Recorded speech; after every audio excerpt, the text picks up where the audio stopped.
Northern Saskatchewan in March. Winter comes early and stays late here. It's not far to the turnoff now. As soon as we finish routing Lake La Plonge, we'll connect with Highway 155, which will take us south into Prince Albert by breakfast. And then Saskatoon by lunchtime, if we don't run into traffic. I don't know any of those names. When do we reach Fabletown? That's much further away. You'll be there the following day. We'll put you on a plane out of Saskatoon. A plane? Do you mean a flying machine? I'm actually going to fly? Of course. Don't worry, it's safe enough. Everyone does it. They were right. This is a land of miracles. You don't know the half of it. People can talk to each other from across the globe for less than the cost of a single meal. And every house has a box that plays music, and another box that gathers information, and another box for, well, I guess you might describe it as endless puppet shows. Whatever kind you want, comedies or tragedies, at the push of a button. Astonishing. And not just the gentry. Even the peasantry has these things. And yet, we call this the mundane world.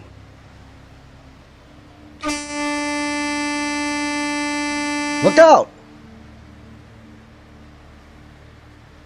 What the hell? Goblins. Here? Time enough to wonder how later. For now, it's been too many years since I've had occasion to take club or axe upside a gob's head, and I confess I've dearly missed it. Come on, Junior. It's time you learn what used to be the family business.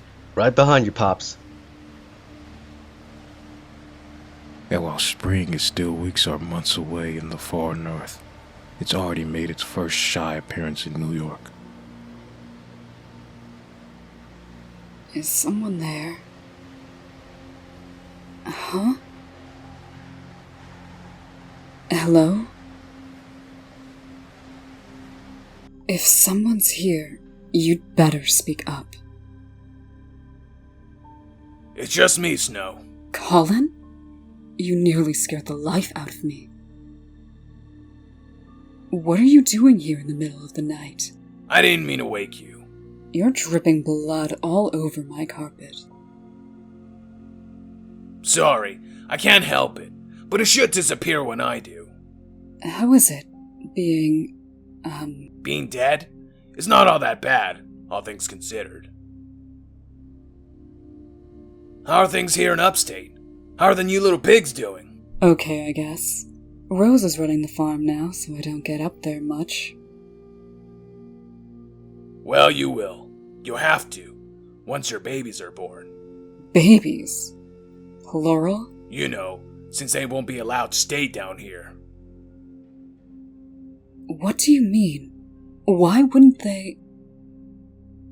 We can't talk about that now, Snow. I don't know how long I'll be able to stay, and I need to warn you. About what? Things are going to get bad soon. Real bad. Not just for you, but for all of Fabletown. Maybe even for the Mondays too, if you're unable to stop it. I don't understand. What's going to happen?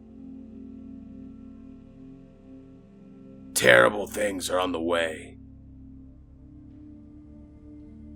And it's gonna take all of you to stop it, to survive it. Stop what? Why are you being so damn cryptic? Give me some details. I don't have any. I've told you everything I know. Scant help you are. I wish I had more to tell you. I'm glad you made it, Snow. I'm glad to see you recovered. Not entirely. I get blinding headaches and bouts of dizziness. So I'll need to keep this damn cane handy for the rest of my life. Still, it's better than a poke in the severe head with a sharp stick. There is that. I have to go now. Try hard to remember what I said when you wake up. What the hell? Colin?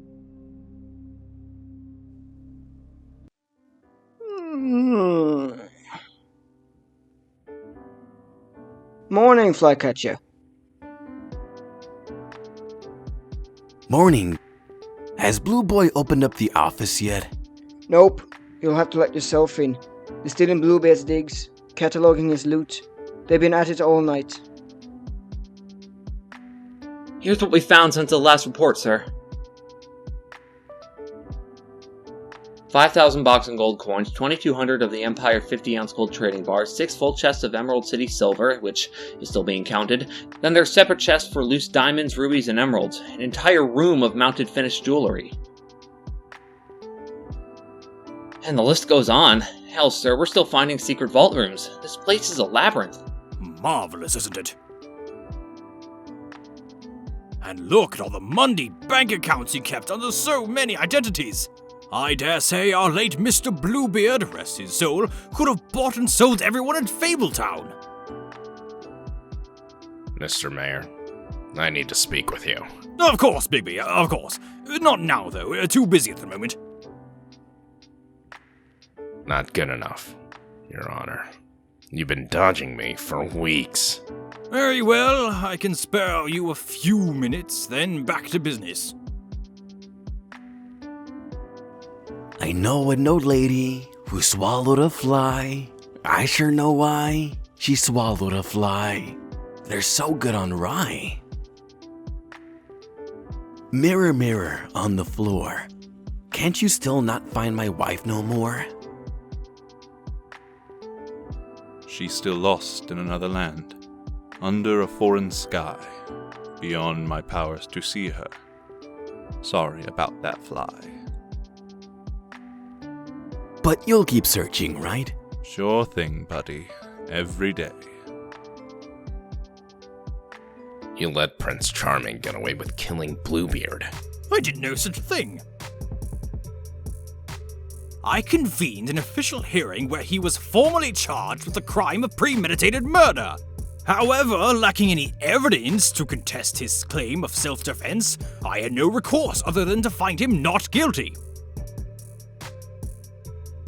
All of which was done with maximum expedition, so that you could all get to the much more vital business of counting up his loot. Tread carefully, Wolf. I was going to get Bluebeard legally.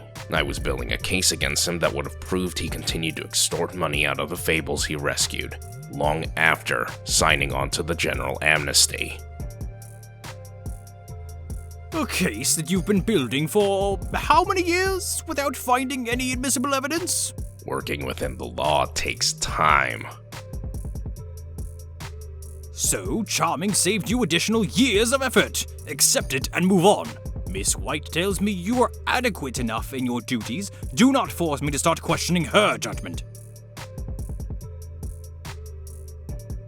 You look like hell. Is that a medical opinion? Strictly an observation, Miss White. I didn't sleep well last night. Bad dreams. Anything you need to tell me about? I would if I could remember.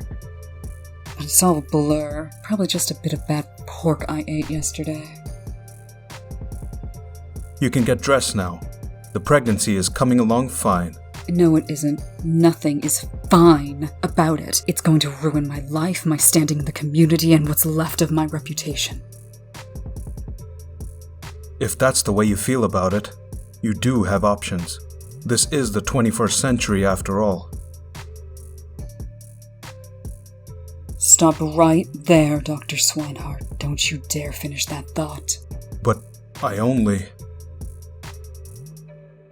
Have you forgotten how to tell your Mundy and Fable patients apart? Or do you imagine I've gone native? I brought it up because it's obvious you're not happy about it. Since when is our happiness of primary consideration? Some of us are still governed more by duty and responsibility. Don't bring it up again, Doctor, if you want to remain part of Fabletown.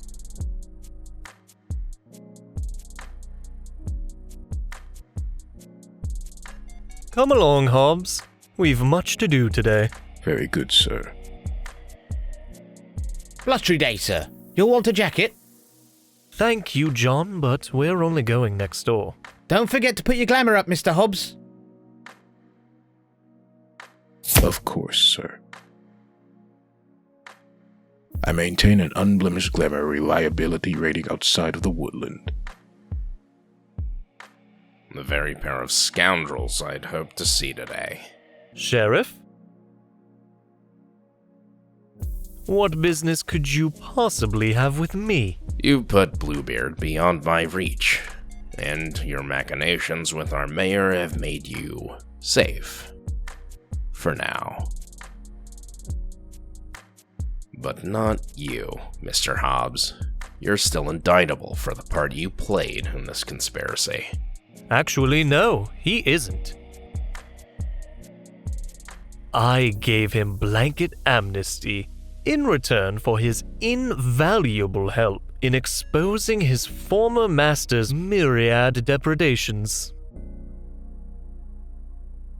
You aren't authorized to do that. I'm about to be. Hobbs and I are embarking on the first stages of that very endeavor even now.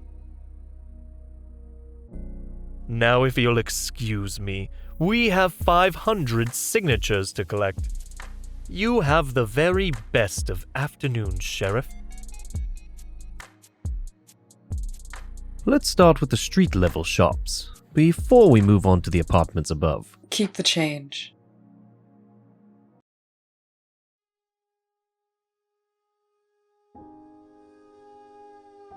Finally.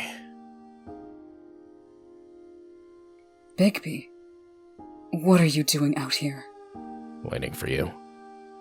We need to talk.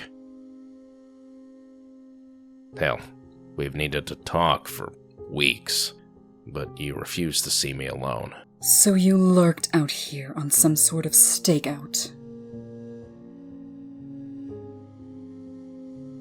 I knew you'd be coming back from your doctor's appointment about now. I told you I need time alone for a while. Fair enough. To a point. But I can't let you cut me out of this entirely. For better or for worse, I'm the father of that cub growing in your belly, and as such, I have some say in the plans you make, no matter how uncomfortable we are in each other's company.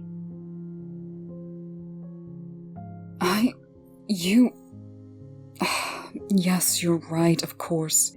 You deserve a say, and you'll have it.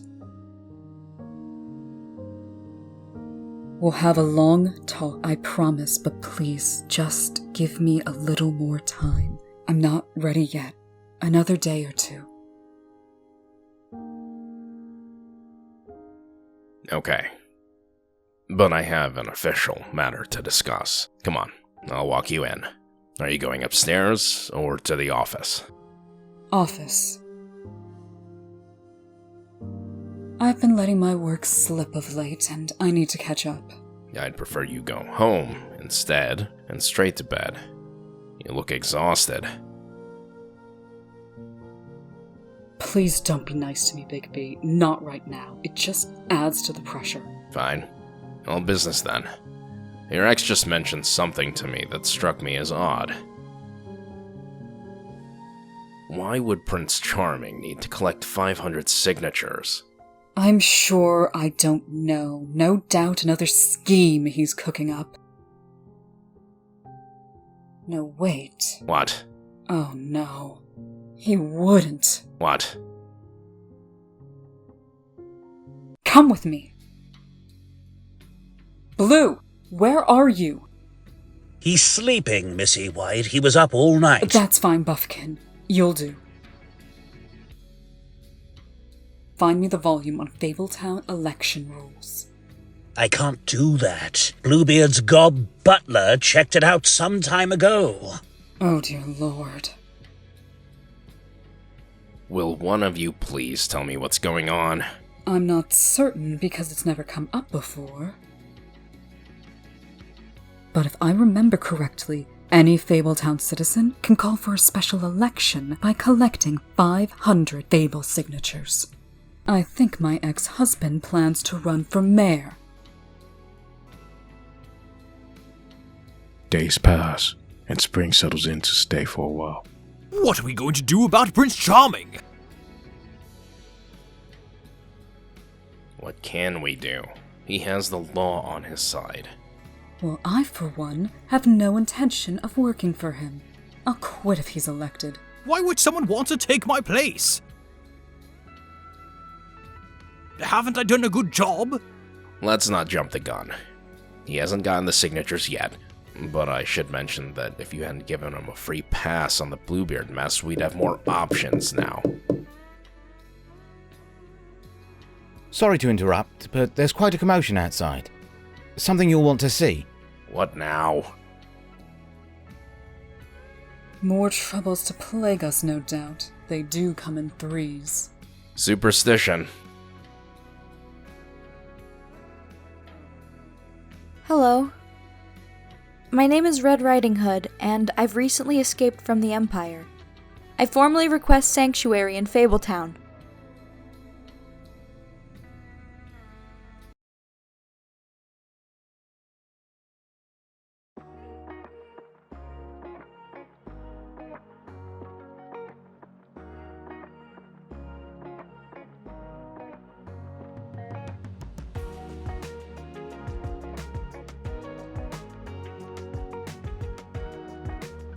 Yow!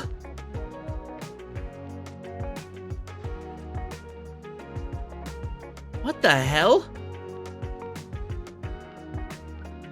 Pinocchio, you rat fink.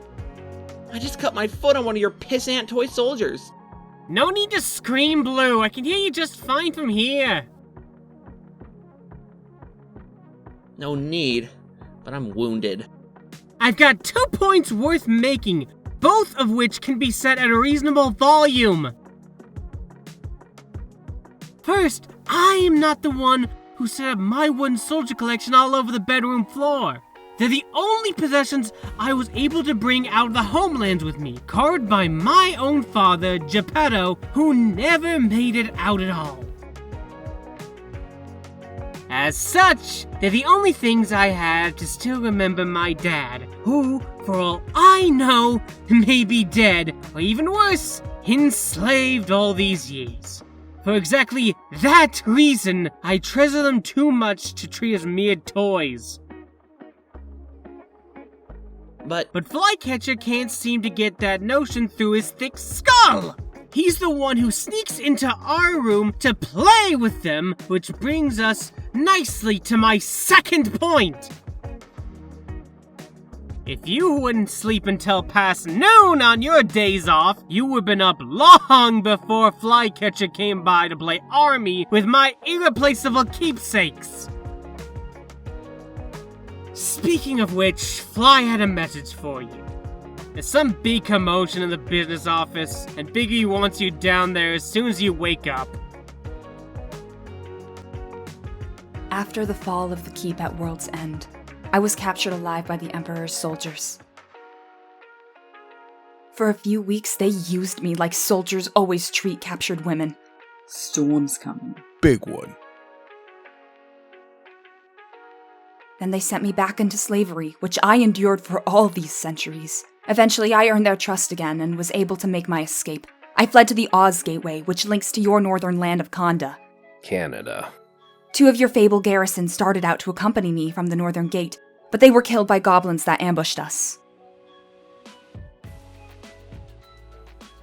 I didn't know anyone was still on my tail, but they must have followed me through the gate. In any case, they were all killed, Fables and Gobs alike, and I got away. Making your way here all on your own? Yes. That's a remarkable achievement, Miss Riding Hood. You're the first Fable to escape from the homelands in more than a century. Do you have any idea what effect your arrival is going to have on the morale of the community? What effect it's already had? I don't expect special attention. Well, you're going to get it. You'll be the toast of the town. Oh, we've got troubles. Right here in Fable City. It's Fabletown. Whatever. For the first time in our history, the Fabletown coffers are full to overflowing. The money has well and truly rolled in. But is any of it rolling back out again to enrich the lives of us mere citizens? No, of course not. Our beloved mayor, who must still think he's a king with dictatorial powers, is holding tight to the community purse strings. It's as though he imagines all of the money to be his. And while he's richer than Croesus, we're left to fend for ourselves, to fail or prosper with no help from our elected government. Meanwhile, out in the Mundi, they're taken care of from the cradle to the grave. If Mundi loses his job, there's welfare. If Mundi gets sick, all he has to do is show up at the nearest hospital where he can't be turned away, because medical help is mandatory. If Mundi's not able to get into the school or sports event or social club he wants to join, he can sue, and his government will force the offending institution to open its doors to him. Even if he spills a cup of coffee on himself, he can sue for $1 million. Mr. Mundi is cared for by his government. But here in Fabletown, it's a different story altogether. When some misfortune happens to one of us, it's too bad, but you better find a way to fix it fast or it's off to the farm with you. We're Fables, for heaven's sake, and yet not one of us is as well off as the most miserable, decrepit Mundi. Now I ask you, is that right? No! Is that the way things ought to be? No!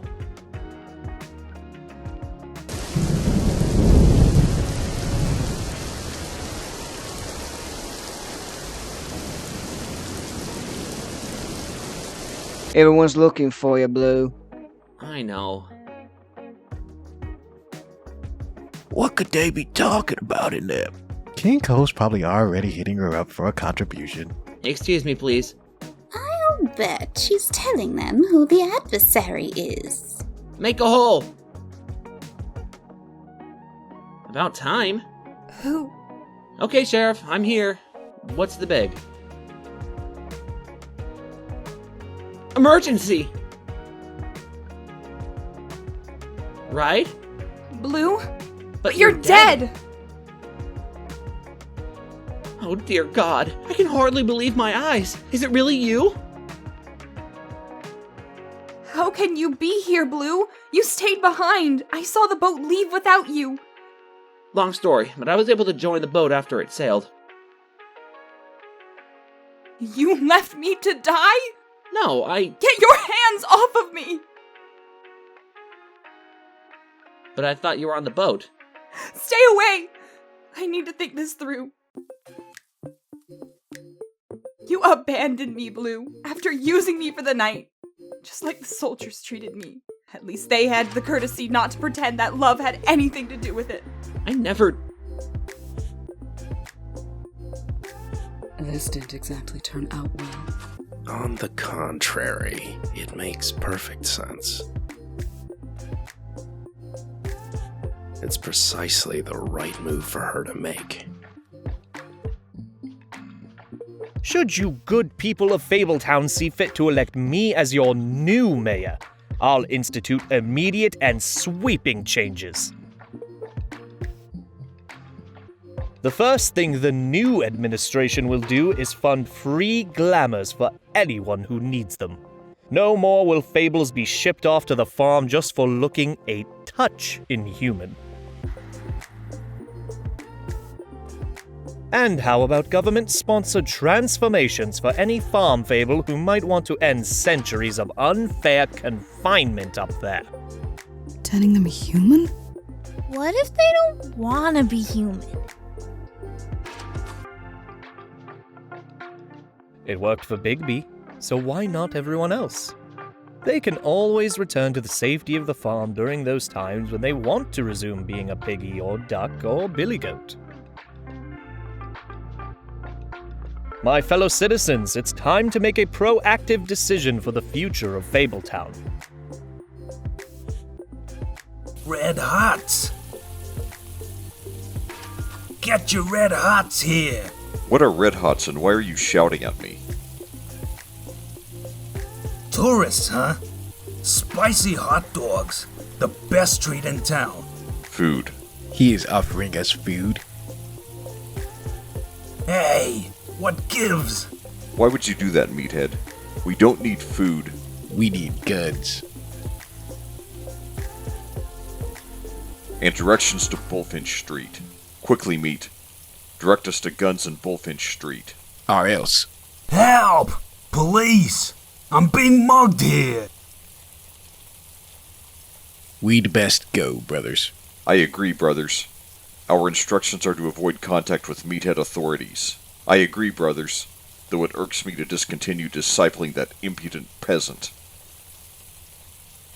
The meatheads of this world will eventually have to learn to respect their betters.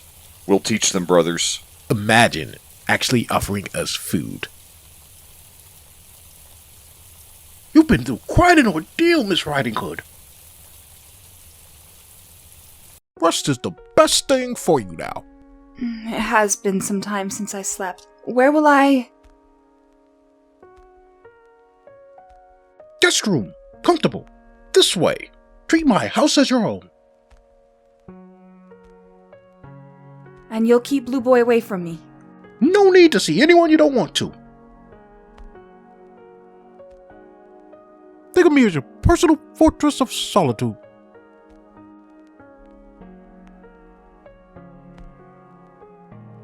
Bigby, we need to talk. How's Boy Blue? In a mild state of shock, I sent him home for the day. So, what's on your mind, Miss White? You know, or think you know, something about Red Riding Hood. I'd like to know what it is. Sure, grab a pew. This may take a while. Do you know why I took extended leaves back in 1916, and again in 1939? I'm not an imbecile. I can read a calendar. Everyone knew you snuck off to fight in the wars. You seem to want to keep it a big secret, so I never asked you about it before. I've often wondered why you did it. After all, it wasn't our fight. Lundy business. A short-sighted way to look at things. A wolf grows up knowing he needs to protect his territory or risk losing it. We've each been part of this country far longer than any Mundy. Some might reasonably argue that only increases our duty to fight for it. And in what way does this pertain to the Riding Hood situation? During the wars, I did my share of fighting behind enemy lines. Mostly on my own, but occasionally working with our commando groups. Don't worry, I never revealed my true nature to them. From time to time, we'd find it advantageous to place agents among the enemy, most often posing as defectors. One good way to ensure those defectors were taken as legitimate was to literally chase them into enemy hands, even to the extent of putting a bullet or two into them. Ich bin ein Deutscher Amerikaner. I don't want to be fighting against my own people no more. Verstehen? It was a risk, but nothing was so convincing to the bad guys, like some poor bastard wounded in the process of joining up with them. Oh my god. You think Riding Hood is a spy placed here by the adversary? You heard her story. A carload of goblins tried to kill her during her getaway, to keep her from reaching us. Pretty convincing, wouldn't you say?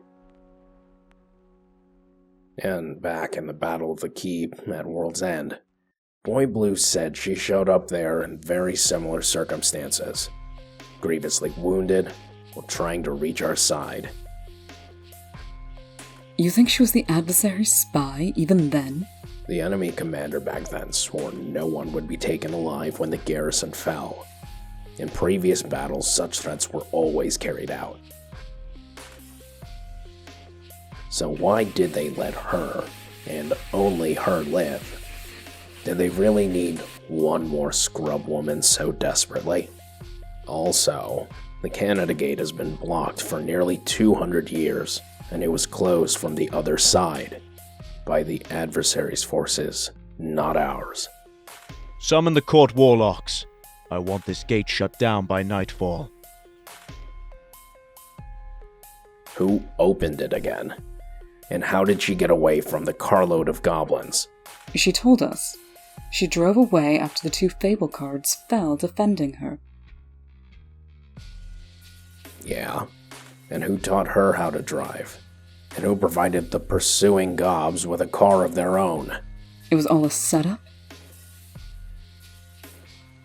Someone in the homelands carefully prepared every player to act his part. One pedal is for making the machine go, one makes it stop, and the third is needed to change gears. What's gears? But they overdid it. This is just superstition, though. None of it constitutes actual evidence. Sure. It's all just a bunch of suspicions so far, and I'm naturally suspicious. But it's worth looking into, wouldn't you agree? So, what are you going to do? Sniff around. In the meantime, you need to ride herd on King Cole. He's a bit too delighted with our new arrival, ready to grant her immediate Fable citizenship. She's good news, and any good news is good for contributions. It's always about money with our mayor. No government can work without it. You shouldn't be so quick to impugn his character. Point taken. How many signatures do we have so far, Hobbs? 67, sir. We'll triple that number, quadruple it on our first trip to the farm. My speech will play especially well up there. I imagine so, sir. We're going to need posters with lots of red, white, and blue on them. Since we've no flag of our own, we'll borrow the patriotic colors of our adopted country. A flag of our own might be a nice touch, Your Grace. Capital idea, Hobbs. Write that down. Wake up, Grimble. I'm going to be traveling for the next few days, maybe longer. Here's what I want you to do while I'm gone. More of this magnificent glazed lamb, my dear? No thanks, I'm stuffed. Get a bit more wine to wash it all down. No, I'm fine, really. I'm not used to such bounty. You made it to get your health back after years of neglectful treatment by those monsters occupying our homelands. I'm sorry to admit that there are still trials ahead of you. Minor ones only, but... What do you mean? Bigby will have to interview you. It's a standard requirement for all new arrivals. But don't worry, at least much changed since your last unfortunate encounter. What do you mean? I don't know Mr. Bigby. I've never met him. Not as he is now, but back when he was fully a ravenous wolf. A wolf? Oh my god, he was the wolf? The one who... What kind of monsters are you people? Wait, it's not like that. First you subject me to the boy who abandoned me to be raped and enslaved, and now you'll have me interrogated by the wolf who tried to kill me? What? This is a world of madness!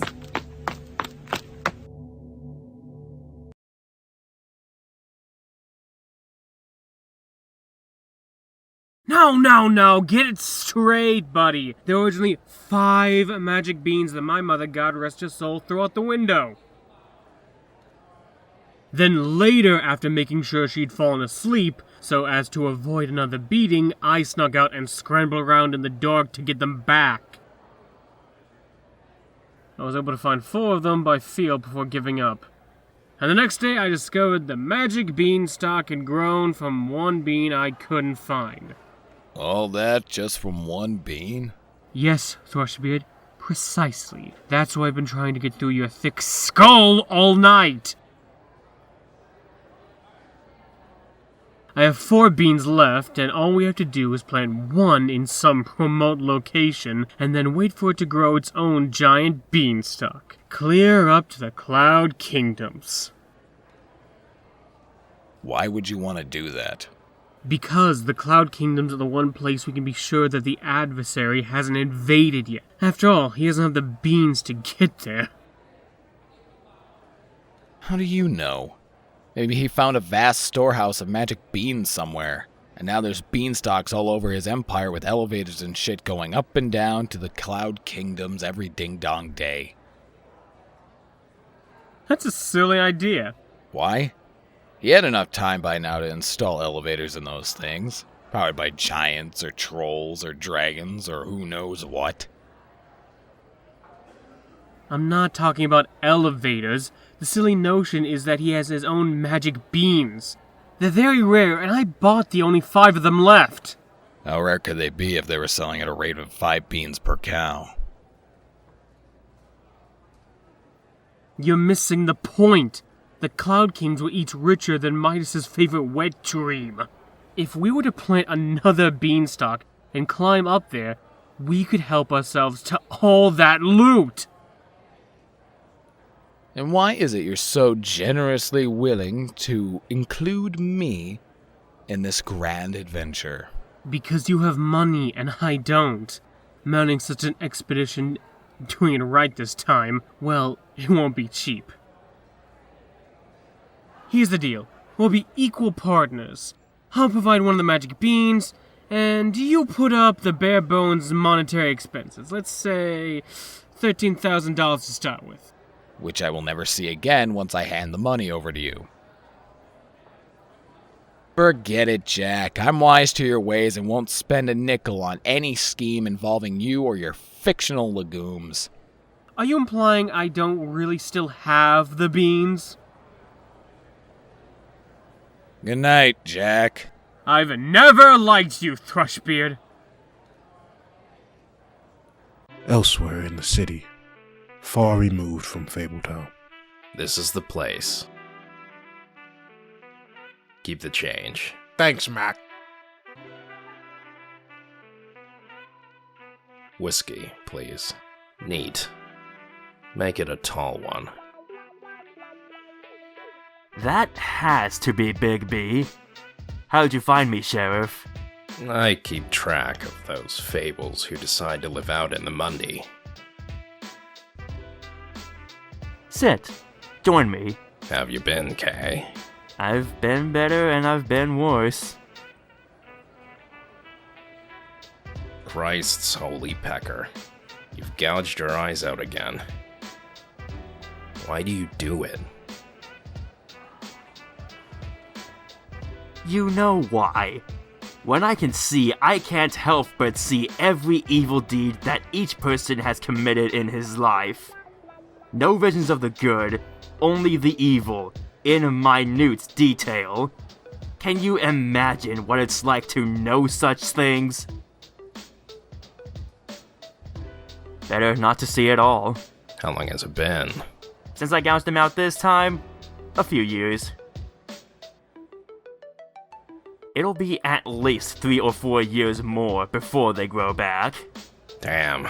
There's a fable I wanted you to take a look at. Haven't I already tested them all? This one just arrived. A girl I suspect is a spy for the adversary. You could have taken one glance at her and known if it was true or not.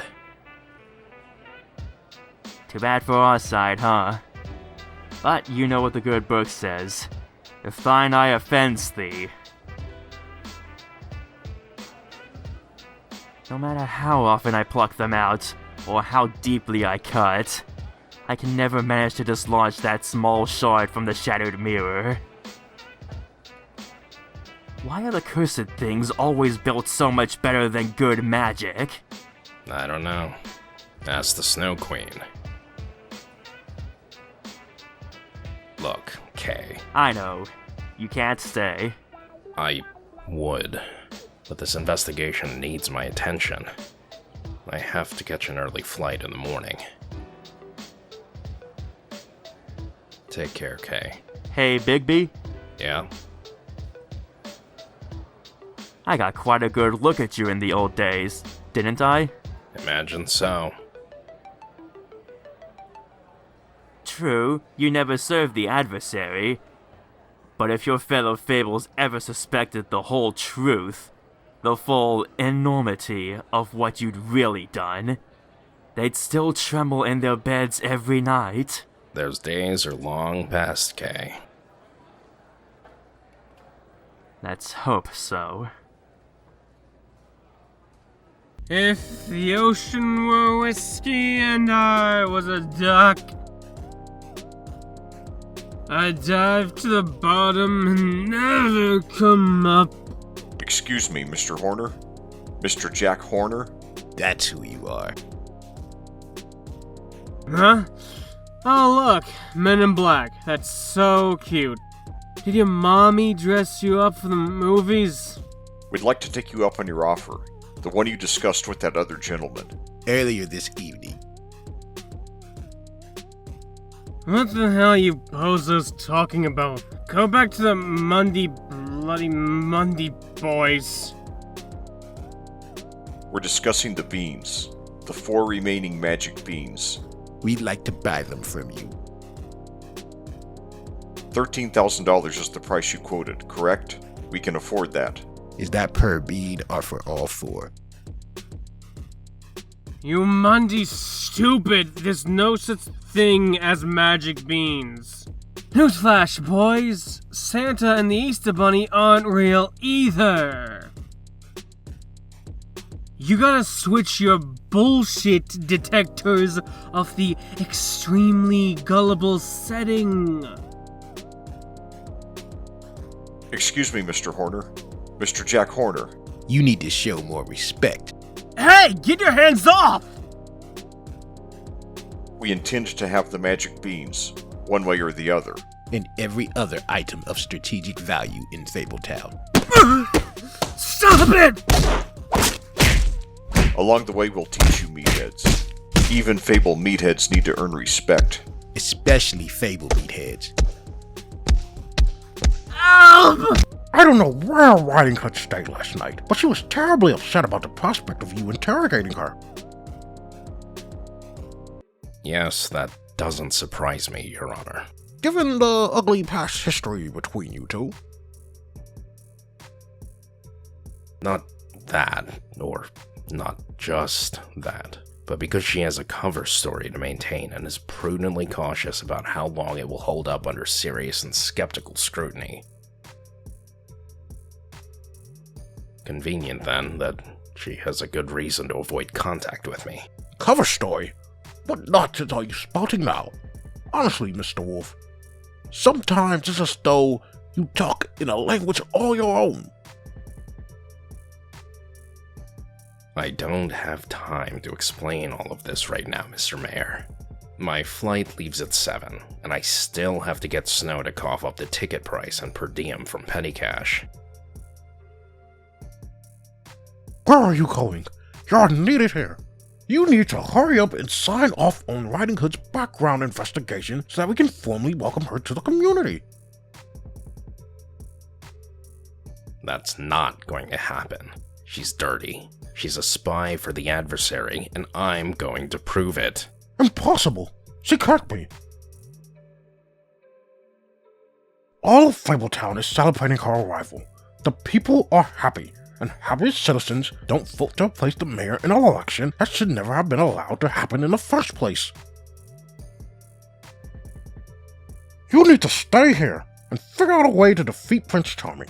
Better yet, you can dig up some scandal on him, so he has to drop out early. Yes, best not to risk having the election at all. Sorry to wake you, Snow, but I need you down in the business office, toot sweet. Dig into your files and pull up some really nasty, dirty, filthy, evil things that... Hey, what I've done here? Where are you? Remember to lock up when you leave, sir.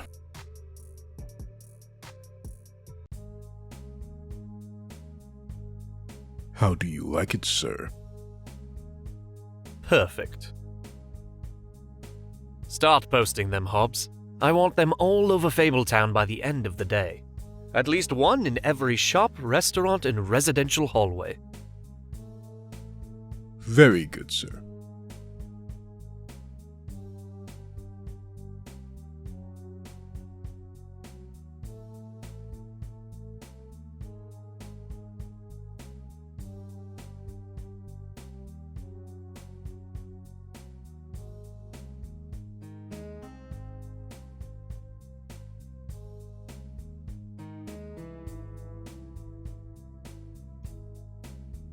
Will you post these, please, Squire Valco? Sure, why not?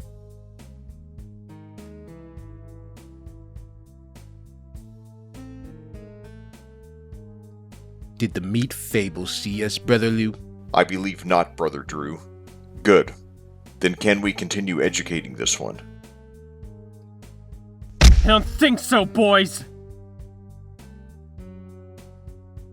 I've had all the schooling I need this lifetime. What's this? He's getting away, brothers. Tougher than we suspected. Follow him quickly, brothers. I'll be along directly. As soon as I put myself back in order. You can't escape us, meat. We aren't injured like you, and we never tire.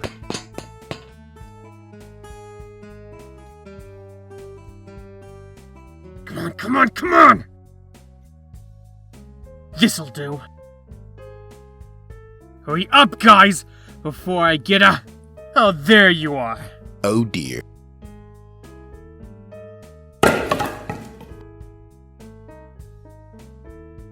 Oh, I doubt this will turn out well, brother.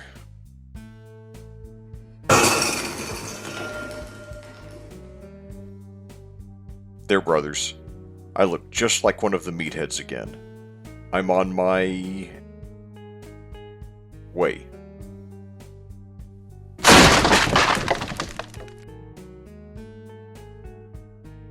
Okay, boys, I'm waiting. Next. Not coming up here, fellas? No, I believe my brothers and I have decided to suspend our conversation for now. Then I'll give you 5 minutes to climb back down and drag your brothers off to the hospital. And don't come back. Oh, we'll see you again, Jack Horner. I can promise that. Are you intact, brother? Mostly, I seem to have broken my leg in the fall. I'm addled, but unharmed. We should hastily leave the vicinity, brothers. Indeed, lest more meat fables gather to the commotion. Where did your broken leg get to, Brother Lou? Leave it, Brother Yu. It's fairly replaceable. True. Let's retire to the hideout to repair you. Forthwith. Before returning, we'll obtain guns. Agreed. In hindsight, we should have attended to that earlier. Agreed. The meatheads of the strange land only respect those with guns. While I'm gone, keep an eye out for Riding Hood, Snow. She'll return sometime today. Probably as soon as there's a big enough crowd here to make a good show of it. Now that she's established herself as the distraught victim of cads like me and Blue, she'll want to milk that advantage for special attention. You're so sure she's a spy? Her arrival just seems a touch too... miraculous. True, but an argument can be made that the very existence of Fabletown is one extended miracle. The Canada Gate has been blocked for nearly 200 years, and it was closed from the other side. By the adversary's forces, not ours. So who opened it again? I'm on my way up there to find out, so you'll have to ride herd on Riding Hood in my absence. She'll want to know all about our setup, who's here, what our plans are for the homelands, and what military resources we have. So I'll answer her questions in enthusiastic generalities. I've run this place long enough to speak fluent doublespeak. And whatever you do, don't let her sign the Fabletown Charter. We can't afford to give her the protection of the general amnesty. Bigby, we need to talk. I want to report a mugging sheriff.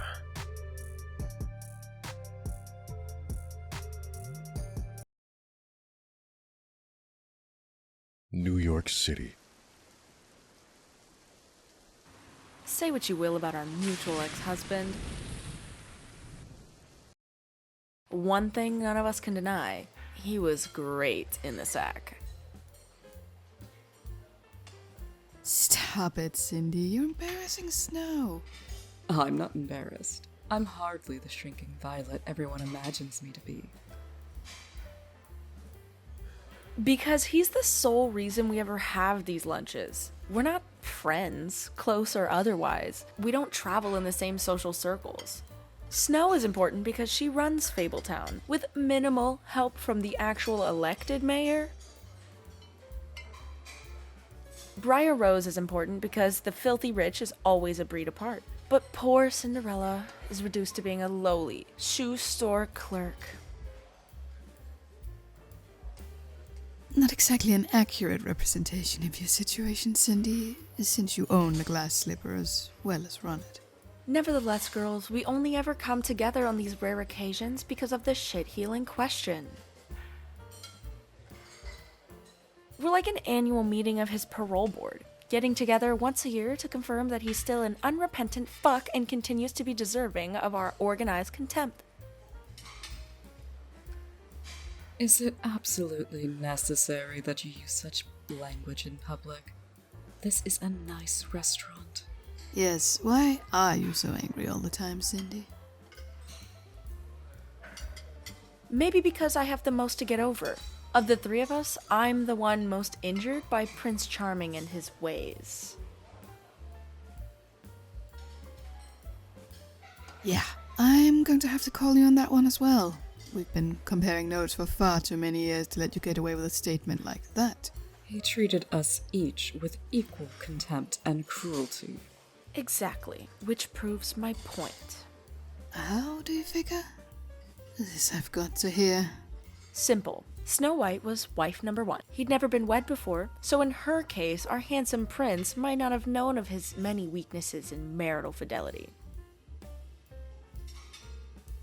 Then comes Briar Rose, our famous Sleeping Beauty. We know he was authentically in love with you at first, or he never would have been able to wake you with his true love's kiss. And in that case, he may still have believed he could make a go at lasting devotion. Things didn't work out with Snow, but what if that was simply due to not being with the right person? Your argument was that I was his legitimate second chance. Uh-huh. But by wifey number 3, moi, he had to know that the defect was in him. He had to know his womanizing was chronic and that he would eventually hurt me. By the time it was my turn, he knew well in advance he'd destroy me, and yet he just didn't give a flying fuck. QED, ladies, I'm deservedly bitter, and I plan to stay that way. Now, if you'll excuse me, as much fun as this has been, I'm running late. I'm off to the airport for a wild and wanton European vacation. Again, your shoe store must be doing better than you profess. On the contrary, it's doing rather shittily. I was never cut out to be a fucking merchant. And so now I'm off to spend what's left of the company's assets before my creditors get wind that I'm absconded with them. Taxi? Yes, sir, they bought my angry ex-wife act, hook, line, and sinker. By now the gossip is all over Fabletown that not only am I a horrible woman, but I'm a financial deadbeat as well. No one will suspect why I'm really in Paris. We're on schedule. Of course I will. You're my lord and master, and I secretly serve only you. Oops, that's the door. Gotta run. My date's early as usual. He's an eager one. Just a minute. Coming! Icky, darling.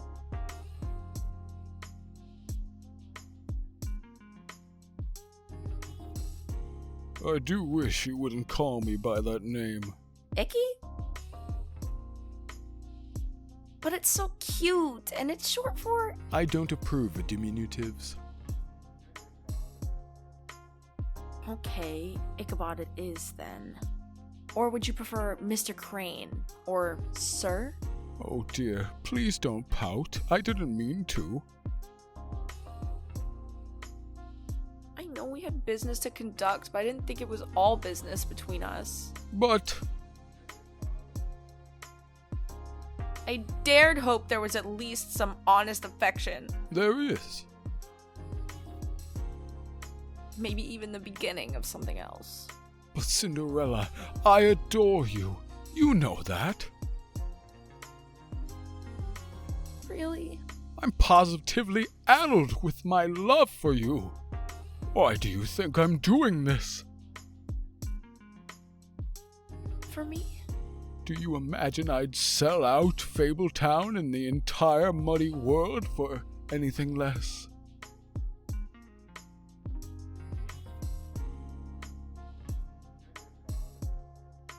Oh, my darling!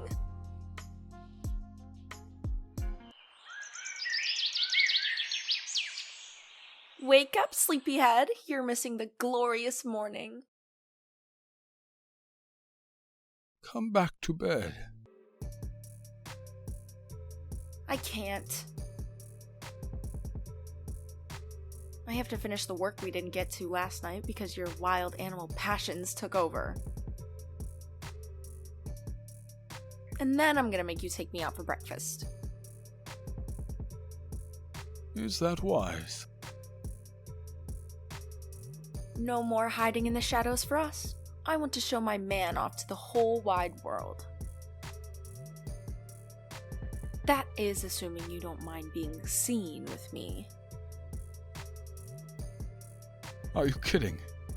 There isn't a place or an event in this universe where I wouldn't be proud as a peacock to have you on my arm. Then sign right here and we're in business. What's this? The official document guaranteeing that when my master's forces move in, you will be installed as the Imperial Governor General of this world, with all the rights, duties, privileges, and riches that come with it. With you as my consort? Ruling by my side? As soon as you make an honest woman out of me. Let's go find a parson, right now. Not so fast, you brute. In return for my services to the Empire, my masters promised me a huge court wedding. With all the trimmings.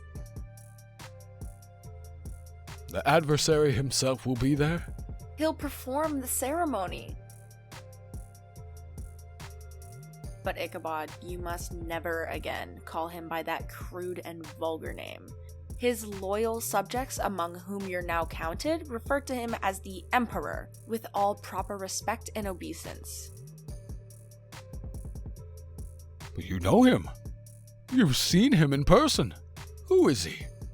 All of Fabletown burns to know that. Forget it. No more secrets until you feed me.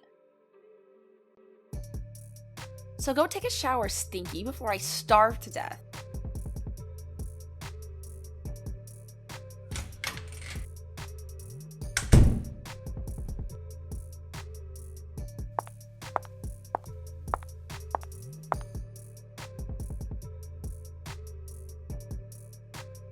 It's done.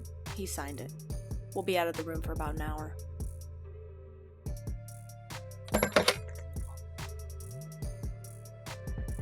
Hurry up, sweetie. We need to go. I ran Fabletown as King Cole's deputy for nearly 115 years. Snow White was my assistant then, just as Boy Blue is hers now. So what happened? I remember there was some sort of scandal, but the particular details escape me. All stuff and nonsense. Snow White made some accusations. I like to run as an egalitarian business office. But she claimed to be uncomfortable with the degree of formality. Wasn't there something about you trying to kiss her after hours with the door locked? Stuff and nonsense, I say. I attempted to express my gratitude for her fine work, and she chose to misinterpret my gesture. In hindsight, I see now that she was ambitious, and her accusations were designed to move me out, so that she could take over. Watch out for that one. She's a viper. She even planted false evidence that I embezzled community funds. I had no choice but to resign or face formal charges. When the Emperor's armies come and you take over again, we can take special pleasure in putting some things to right. Oh yes, we can pay that hussy her rightful dues in a public square with a new rope. Now I want to hear your story. Why do you ally yourself with the the Emperor? How long have you spied for him? It's not altogether a pleasant story. But I've been with him all along, since before coming to this world. Tell me. I want to know everything about you. All right, but not here. We've thoroughly walked off breakfast by now. Let's go back to my room, to our bed, where you can hold me while I tell you my tale. Hurry. Get the door open. I need...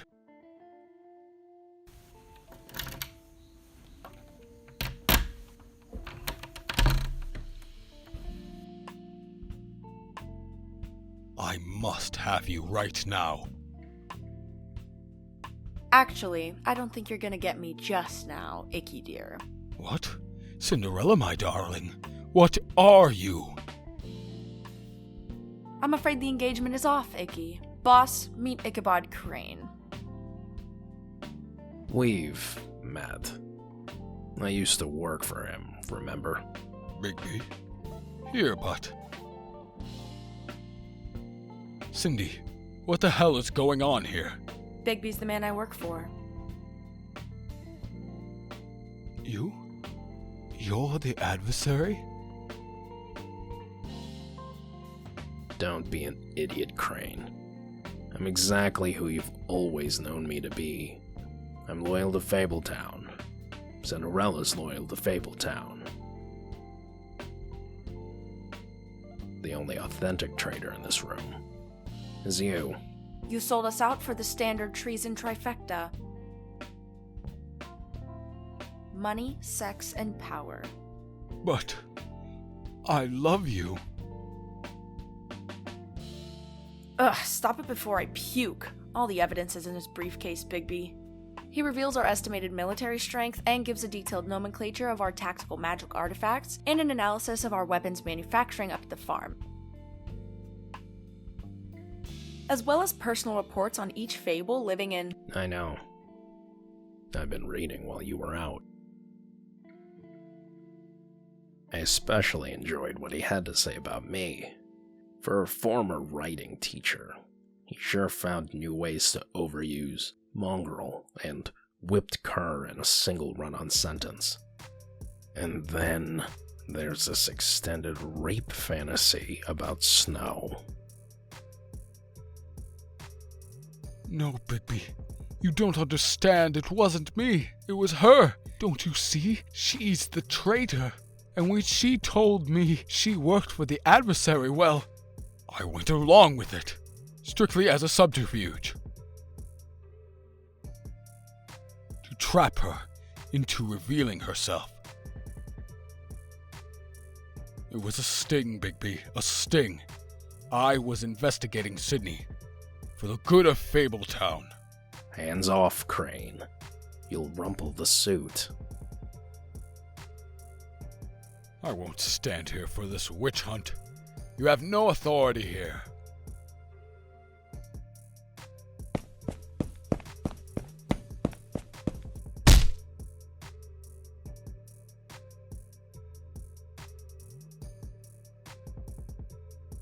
He even signed a full confession disguised as a contract for his place in the new regime. Yeah, I've seen it. Why don't you wait outside, Cindy, while I have a private word with our boy here? So what happens now? Will you drag me in disgrace back to Fabletown? No. Like you said, I have no authority here. I'll have to let you go soon. Tell me when you see Cinderella appear down in the courtyard. There she is now.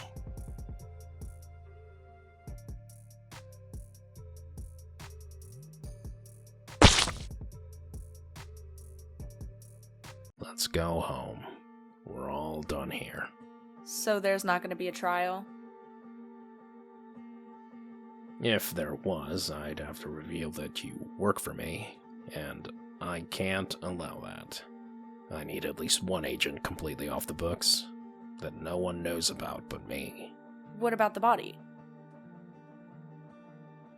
I made it look like an accident. At least enough to fool French cops. Not overly fond of the French, are we? I'm not fond of anyone who makes ingratitude a point of national pride. Then again, they're not so much a nation as unwashed rabble glued together by an overabundance of cheeses. This sounds like rehearsed material, Bigby. You're a good crowd. I'll be here all week.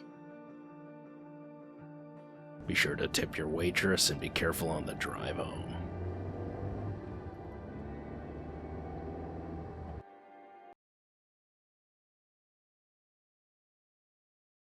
This is the place, brothers.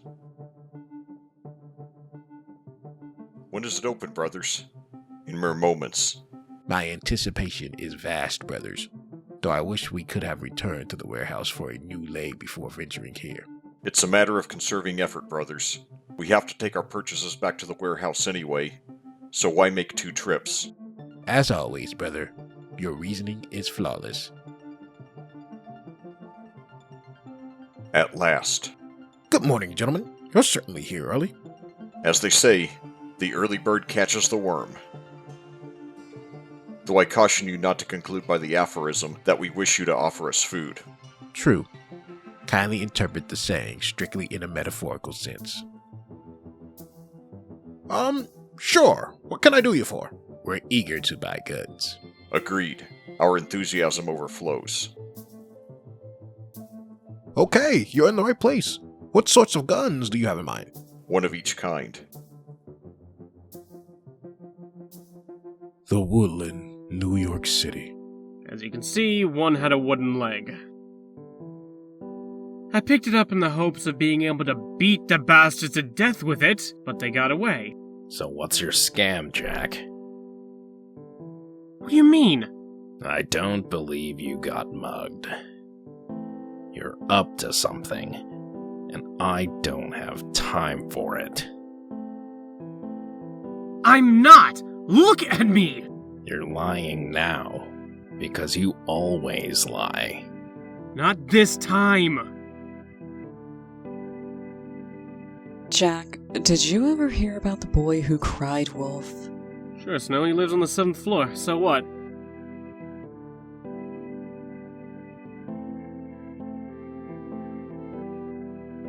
My cab's waiting. I have to go. They were fables, Bigby! new Fables in Fabletown. How so? Because otherwise, they wouldn't have been able to walk away from the beating I handed out. Sure, Jack. You certainly look like you've got the better of them. How many kinds of guns have you meatheads created? Thousands! Hundreds of thousands. That's extravagance beyond credulity. Are there really that many different kinds of people you need to kill? And what about bombs? Where do we get those? Do we also buy them here? Or are bombs sold at a different shop? I don't. Time is fleeting, brothers. We should take these and be on our way. Oh, you can't take those with you today, gentlemen. Why so ever not?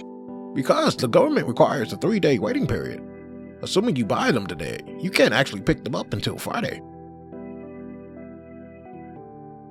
If you insist.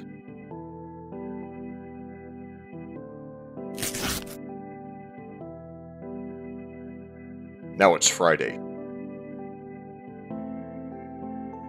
Gather up the guns, brothers. You can't do this! Orders? Orders for meat? Astonishing. Appalling.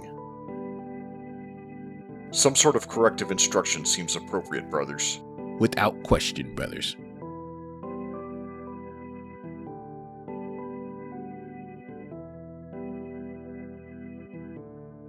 That nasty little blue boy is playing again. Why must he always play such sad songs? And why in public? Look at the effect he's having on happy, honest citizens. We should have laws against such things. I should march right into the mayor's office and... He's had a particularly bad couple of days, Mrs. Webb. Let him have his privacy. At the cost of our own peace and quiet? Give it a rest, you prissy little baby. You've already got everyone down the basement digging holes. Wanna let up on us sometime before we break out the razors and start slashing wrists? Be nice, Pinocchio. Fine, I'll stop. We're here for you, buddy. What can we do to cheer you up?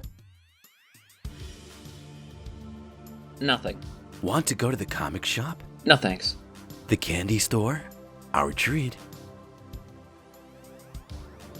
That's not how you get over a broken heart, Flycatcher. There's only one surefire cure. Hookers. A treat. But how could she reject me without even giving me a chance to explain myself? Who can truly know the mysteries of a woman's heart? We're supposed to be cheering him up, Fly. Keep talking like that and he'll start playing his goddamn dirges again. I thought his music was sweet. Ride! I owe you an apology, Blue. I'd no idea you survived the keep at World's End. Suddenly, seeing you alive was like seeing a ghost. It shocked me and I panicked. Can you forgive my foolishness? Forgive you? Never! I mean, there's nothing to forgive. You haven't done anything. You're... Oh, hell, I'm babbling. You're doing fine. What I mean to say is you're lovely and perfect, and I adore you. I wish that were still true, still possible. So much has happened, so many years have passed since we... I'm not the same girl you loved so long ago. Impossible. We're ageless. Our love has to be too. Someone kill me, please, before I drown in this saccharine crap. Shut up, Pinocchio. Don't ruin the moment. What? What did he call you? Sorry, I didn't introduce my friends. This is Flycatcher, more commonly known as the Frog Prince. Pleased to meet you, ma'am. And this is my roommate, Pinocchio. You look like you swallowed a goat. Do I know you, or do I have a booger showing, or what? No, nothing like that. We've never met, but I've heard of you. How? I came from a small town in a tiny kingdom in one of the poorest and most insignificant of the old world. Nevertheless, you're a legend among... If you know about me, did you hear about my dad? To my knowledge, he never got out of the homelands. I can't believe I'm actually seeing you. In person. If you two want to be alone... I'm sorry, Blue. I have so much I need to say to you. Can we talk somewhere privately? Sure, let's go to my... Not here. Too many distractions. Let's go to the place I stayed last night. Okay. Sure. Strange girl. Hey, look. Blue left his trumpet behind. Hellfire shit fuel! Blue never goes anywhere without his horn! Look, it's dented. Not a good sign. You think it's a bad omen? Could be. I certainly think that woman is trouble. Good evening, Your Honor. Did you have a nice dinner out in the Monday? It was adequate, John. Merely adequate.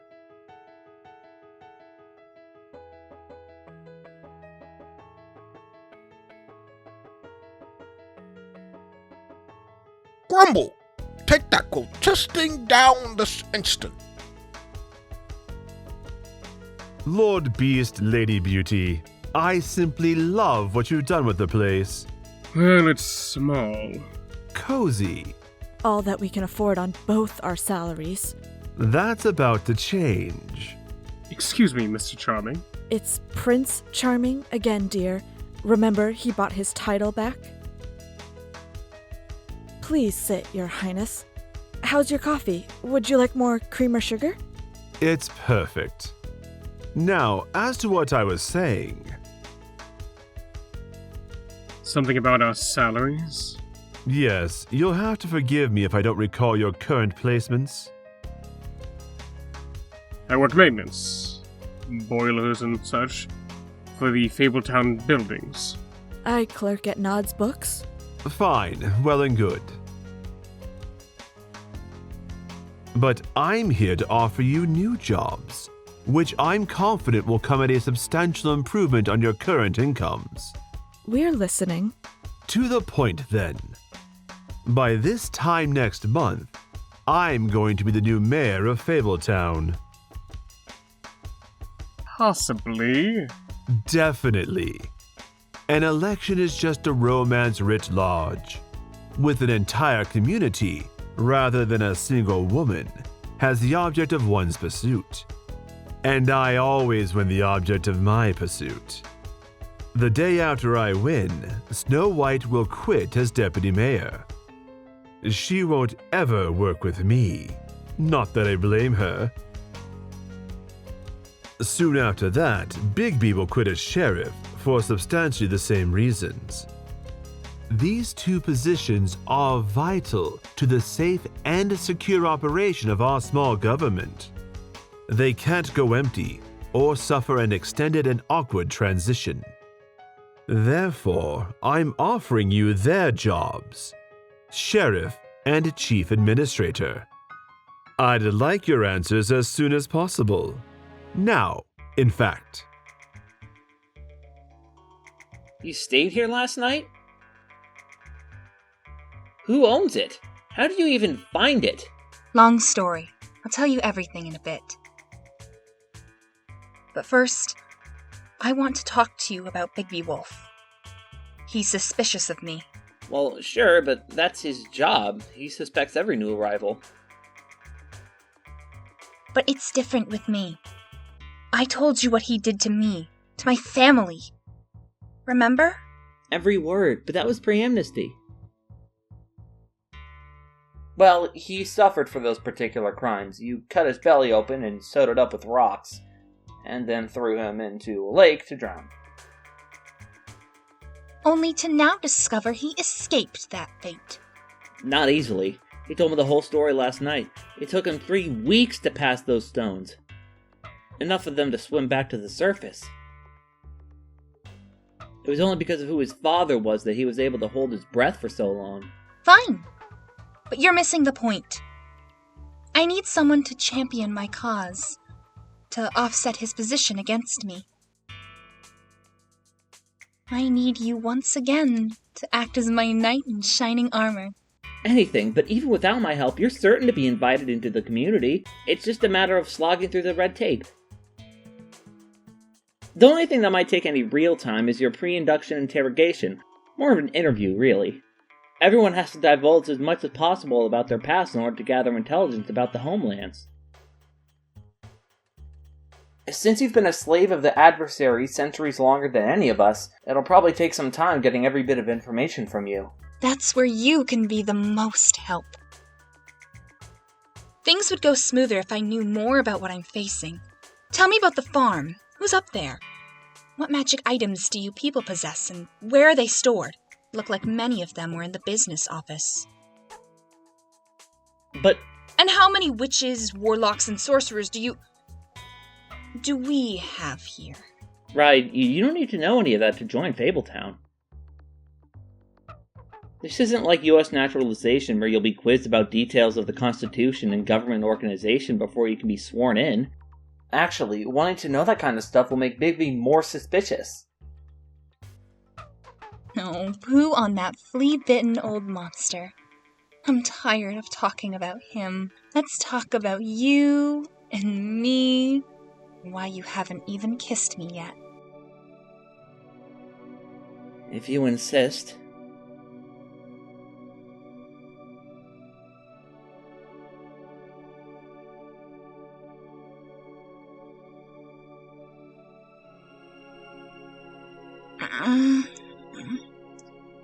Awake already, Blue? Too early. Come back to bed. I can't. I've already been awake too long. Thinking. Trying to convince myself I'm mistaken about you. Huh? Who are you? I know you aren't Riding Hood. Care to tell me what you did with her? I warned you. I changed. Centuries of torture. Don't even try that with me, lady. Just tell me who you are before I turn you in. And what's with this place? Mind your manners, young man. I won't be addressed with such contempt. Shall we kill him, mistress? Shoot him with multitudes of bullets? Massive target practice? Not yet. I want him finely chopped and cooked in my stew. But first, I need to question him. Thoroughly. And not in so pleasant a fashion as I'd originally planned. Made into food? Oh, the humiliation.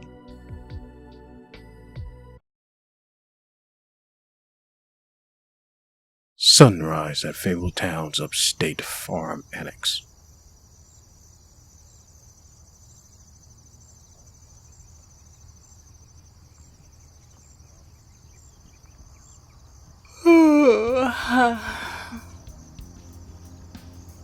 Good morning, Miss Red.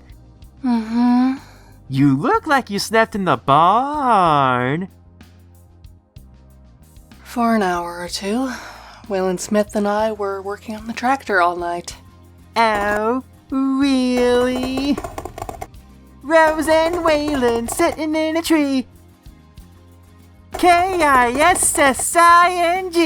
You could be sandwiches by lunchtime, kid. Good morning, Stinky. Did you sleep well? So you're gonna start calling me that too? Lovely. I fell down a Missy Skunk's hole once. That shouldn't be enough to warrant such a disreputable nickname. Such are the glories and tribulations of interspecies romance. What romance? I fell! She's a skunk! Good morning, Pete. The day shift has arrived. You can tuck yourself back into your mustard pot now. Sure, you bet. See you this evening. Why are there so many new entries on the daily incident blotter? Because there were lots of complaints last night. I guess I should have mentioned that, huh? I had to write all night just to keep up with them. It was that big chicken leg thingy, that baby Yogi's magic hut. Baba Yaga. Yeah, sure, that thing. Anyway, it was running around all night, out of control. Stepping on people's roofs, turning over garbage cans, scattering money herds and flocks. But it can't do that. It's under our control. Some of the more expensive spells we buy are laid over that wretched old witch's hut. Why didn't you wake me? Who could find you? You weren't in your room last night. Oh, really? Never mind about that. Where is it now? Out in the woods. We think it may be running for the border. I rounded up that posse I could, and they're still trying to rope the damn thing. Run for your lives! Run for your lives! This time the sky really is falling! Where's Boy Blue? He's been missing for 5 days. 5 days. That's intolerable. He's in love. He ran off with that ditzy Riding Hood dame. Yeah, but for this long? Without his horn?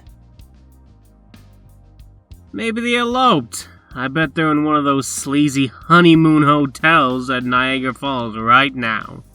Mr. Bigby can track them. Where's Mr. Bigby? He's not here. We need to find Blue on our own. You should be quite proud of yourself.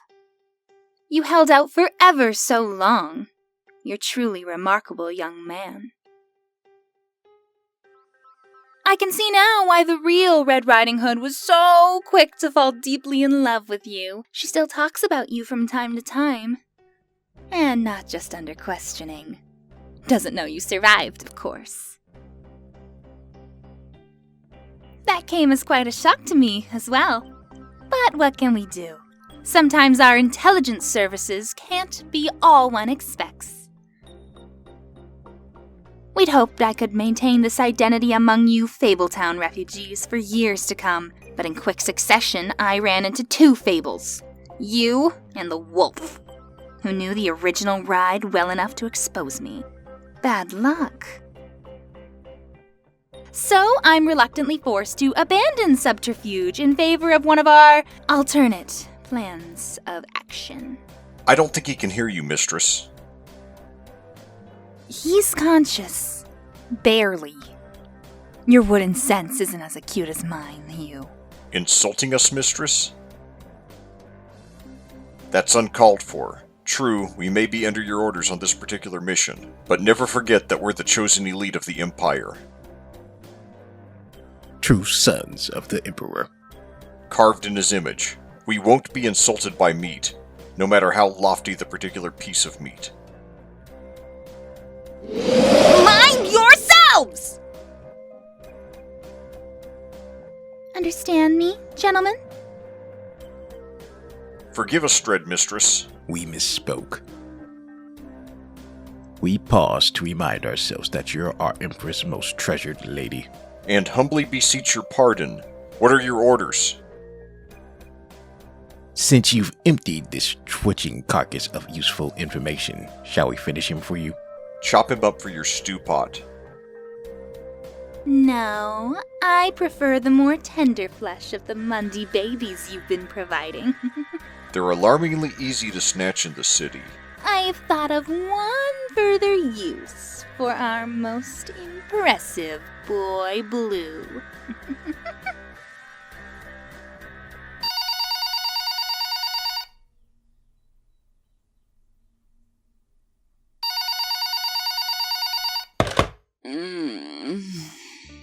Hello? They're all dead, Snow. Who is this? And why are you waking me up in the middle of the night? It's Bigby. I'm at the North Canada Gate, and the entire Fable garrison here is dead. Wiped out. Is the gate still secured?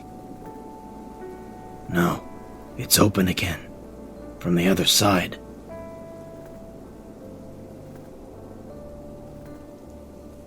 And judging by the tracks in the snow, there's been lots of traffic through it. At least 3 different trucks backed up to the cave entrance to load whatever it is they've brought in. Snow, you need to prepare for the worst. An invasion. Crash Fabletown now. Shut it down. Inside my office, in the safe under my desk, you'll find the emergency procedures file. What about you? We need you here. As soon as I destroy the gate, they didn't find our backup demolitions. Sloppy work on their part. I can still collapse the cave on our side. Come quickly, Bigby. I'm on my way, Snow. Until then, it's up to you to hold on.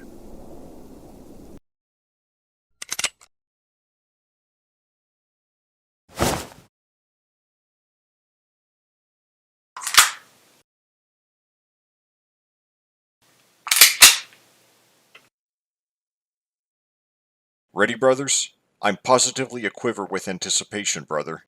It is my fondest desire to bust a host of caps into multitudes of fleshy percentages. What's this? I go out of town for a few days and the whole place goes bugfuck crazy? What this is, Cinderella, is a full security lockdown. We're in crash mode, ladies and gentlemen. We've practiced this several times in the past. Not since we're still an English colony and our close neighbors in number in the millions. How could we possibly hide this from the Mundies? I don't remember what we're supposed to do in an invasion. Do you? Does anybody? Oh dear, this is terrible. First thing we need to do is suspend all elections. Where's Bigby? Wasn't he always in charge during the past war game drills? Fine. So we got complacent. When the adversary didn't invade in the first years, we foolishly began to believe he never would. But we're not being attacked this very second. We've got time to prepare. We're not helpless, and we aren't going to lose our heads. Now listen up for your assignments. We've got to get through this quickly so I can get up to the 13th floor for a meeting with the Witches' Council. First, the following people will man the phones, coordinating preparations with the farm.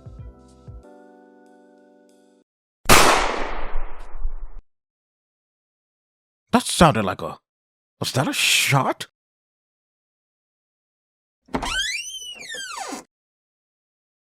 They're back! You didn't believe me, and now they're back, and they shot Trusty John! See? These are the freaks who beat the shit out of me! Stay back. We're not here to cause trouble. Not this trip. We didn't even kill your meathead doorman, as we could have when he tried to impede us. And this thing is still alive too. A generous gift from our benevolent mistress. Blue! Proof of our peaceful intent. What have you monsters done to him? Don't insult us, woman. After all, he's just more disposable meat. Eventual food for grubs and worms. We're here to deliver a message, a very important letter. Stand back and listen with appropriate silence and awe. To our subjects in Fabletown and throughout the mundane world, greetings from your emperor. My God, the adversary! Like the prodigal's father, our love for you endures without ceasing, with measureless charity. We long for the day when you're gathered back into our bosom, but do not fret that we intend to return you to us through force. Our eyes are turned elsewhere for now, to other distant fable lands, still ignorant of the Empire's manifest blessings. Our fervent wish is to leave you peaceful in your self-imposed exile until such time as you awaken to your own folly and would join us willingly. In furtherance thereof, I send you our imperial envoy, a great lady of our court, commonly known as Red Riding Hood. Under our protection, she speaks with our voice. She will work tirelessly to achieve reconciliation between us. But in the meantime, we can't let you remain a thorn in our side, a distraction from other matters of concern. Therefore, in one day, a troop of our Imperial agents will arrive to take possession of all magic property illegally removed from our lands. Take note that such items are known to us in detail. If you attempt to hide these things, even in your hearts, there will we wake for them, in the fullness of our power and wrath. Is that it? Thus the letter ends. Then hand it over and get the hell out while you still can. Treasure this document. It's a sacred thing. But there's one other matter not anticipated in our master's letter. Who knew he was here among you? Tomorrow when we return to collect our Emperor's property, we will also be taking the noble Pinocchio with us. What? Why me? Because you're the first carved, our eldest brother. Beloved to us, even though horribly tainted by your unfortunate transformation to meat. Fear not, our Emperor's sorcerers can surely undo that curse, making you whole and good and wood again. You have the day, brother, to gather your belongings and bid goodbye to the slot. Everyone stay inside until we've long departed. Unless you wish to receive truly promiscuous amounts of gunfire. Remember, you only have 24 hours. They were Pinocchios! All three of them goddamn Pinocchios! Wooden fucking dolls! No wonder I couldn't hurt them! Not now, Jack. For once in your life, show some sense of the moment. Flycatcher, Charming, drive Blue and John to the hospital immediately. We'll let Dr. Swineheart know you're on the way. Then get back here as soon as you can. We have much to do. The hospital called. Boy Blue's still alive. Pinocchio, did you hear me? They think he'll be okay. Yeah, Fly, I heard. That's great news. Hey, what are you doing? Packing. You heard what they said. I have to go with them to prevent a war. But they're just wooden dolls.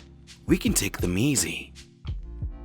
3 that we know of, and nothing about them will be easy. Remember, I used to be one. They're tough, strong, need no food nor sleep, and feel no pain. We're in big trouble. Besides, I have to go anyway. Don't you realize what their existence means? The adversary's living wooden soldiers prove my dad's alive. He's been making them. Papa Geppetto is the adversary's slave.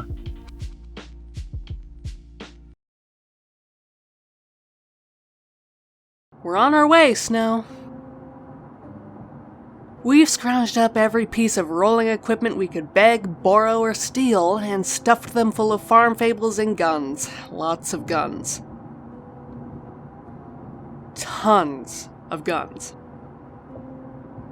And now we're hauling ass to the city. So hold on, cause the cavalry's coming. Where are we? I can't see.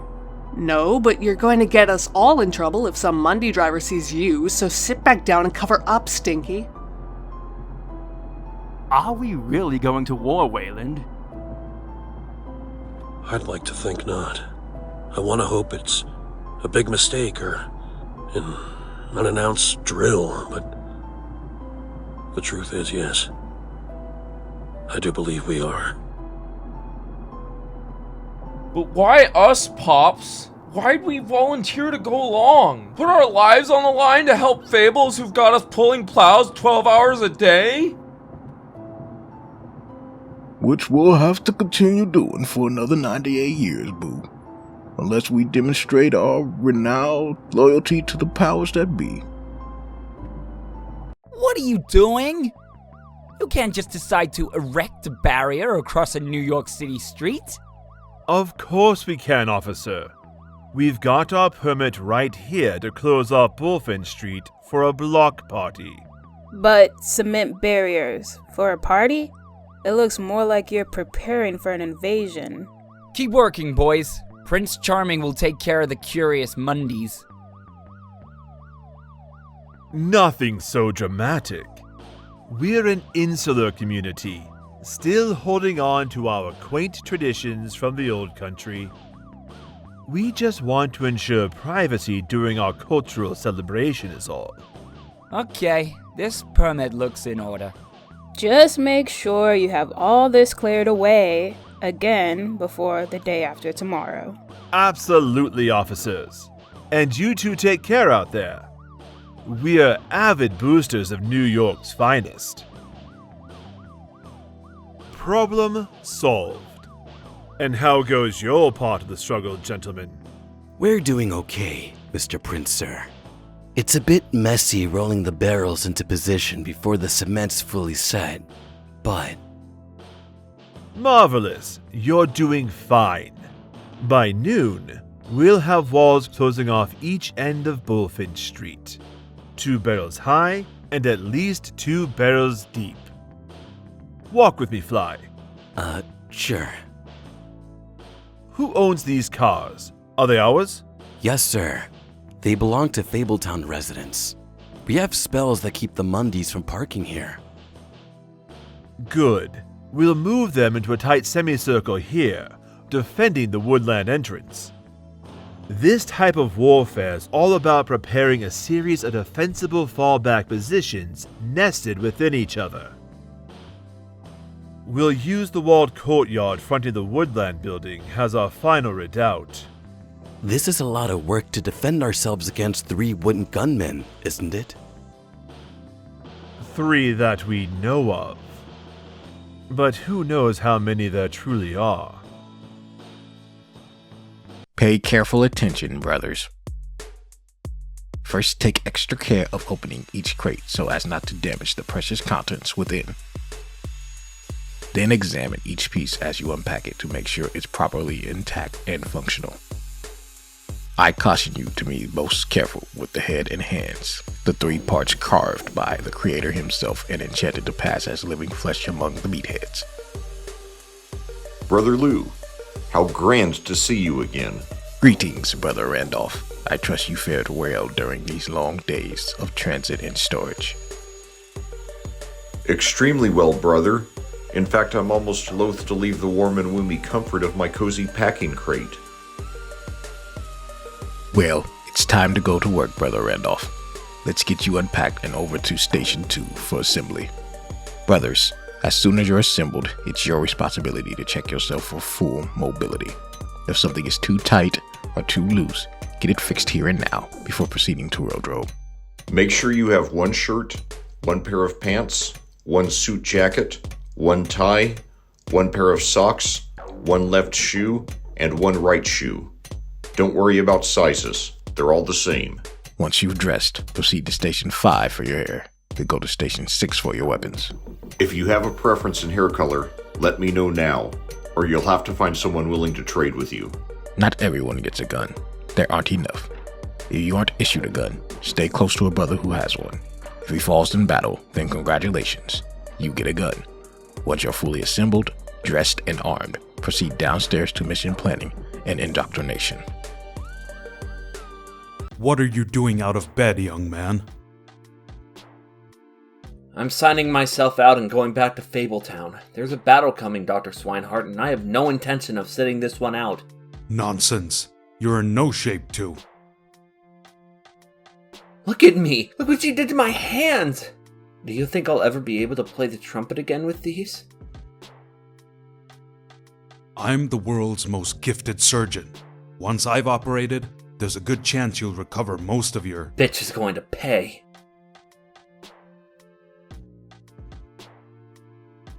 Maybe I should dress first. I'd love to be able to use you in actual fighting. Unfortunately, your considerable powers will be needed in a more vital capacity. Even if we win the battle, we will still lose everything if the Mundies discover any part of what's about to occur. I won't allow that. I put too many years into building Fabletown to lose it now.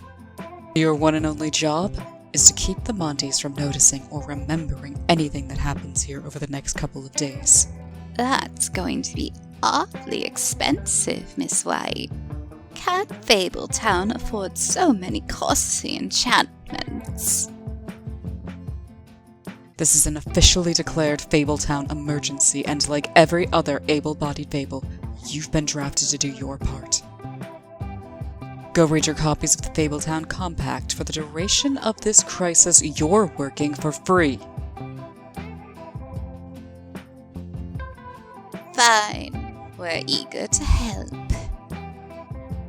Great. Then let's discuss the specifics of what you'll do. Lock up your sons and daughters, boys. The farm fables have arrived. Hello, Miss Red. We've missed you down in the town. Me too, Fly. I've forgotten what a gorgeous lady killer you are. Good thing I'm sitting, because my knees have suddenly gone all wobbly. Speaking of lady killers, I understand we've you to thank for ridding us of Bluebeard. Well done, Prince Charming. Glad to do it. Just remember me come election day. So where do you want us, cowboy? Unload everything directly inside the Woodlands courtyard. That's going to play hell with Trusty John's garden. He won't complain. He's still in the hospital after being shot last night. Make sure everyone gets one of these radios. Everyone? That's not enough, Miss White. The local radio shack only had 12 in stock. Not everyone, but what do we call them? Group leaders? Platoon leaders? Section leaders? Christ above, we don't even have common language for this business. How are we even going to pretend to function once the actual fighting starts? Just don't show indecision in front of the troops, and you'll do fine. Dr. Swineheart? Blue? What in God's name are you two doing here? Delivering medical supplies, as ordered. And of course, reporting for duty. Not that! What's Blue doing out of the hospital? And what are you doing to him? Isn't it obvious? I'm taping this weapon to his hands. They're so injured, he couldn't hold it otherwise. But he's not fit for... Blue, you get back to bed this instant. I'm staying. Swineheart, you're a doctor. How could you be part of this nonsense? Because I'm a battlefield surgeon, the best in the history of warfare. Our priorities differ from those in strictly civilian practice, in that we're often called upon to get soldiers patched up, just enough to get them back into the fight. I'm adamant, Miss White. I won't sit this out. We're all lunatics in bedlam. Hurry along then, gentlemen, and you can hear me address the troops. Do you really think this will work, old man? Absolutely. You don't know her like I do. I just hope she forgives me after the battle. Oh, there you are. You don't answer right away, so I thought I'd just pop in and see if you were home. Prince Charming, what are you... I must say, you're looking even more lovely than your all-too-appropriate name boasts, Beauty. Shall we get started? I don't want to miss Snow's big speech. Started on what? Didn't Beast tell you yet? We reached a modest monetary deal for about 15 minutes of your considerable charms. You two need the extra income, and I always like a good, lusty tumble just before a fight, so... He what? It helps calm me. I'll kill him! I'm going to...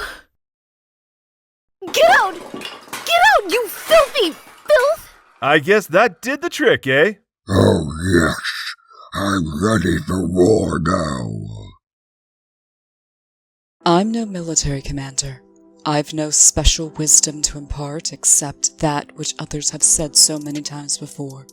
We don't have any particular country to defend. Ours were lost to us long ago. And we've no flag to fight for. Fabletown has no formal status, except as it exists in our minds and our hearts.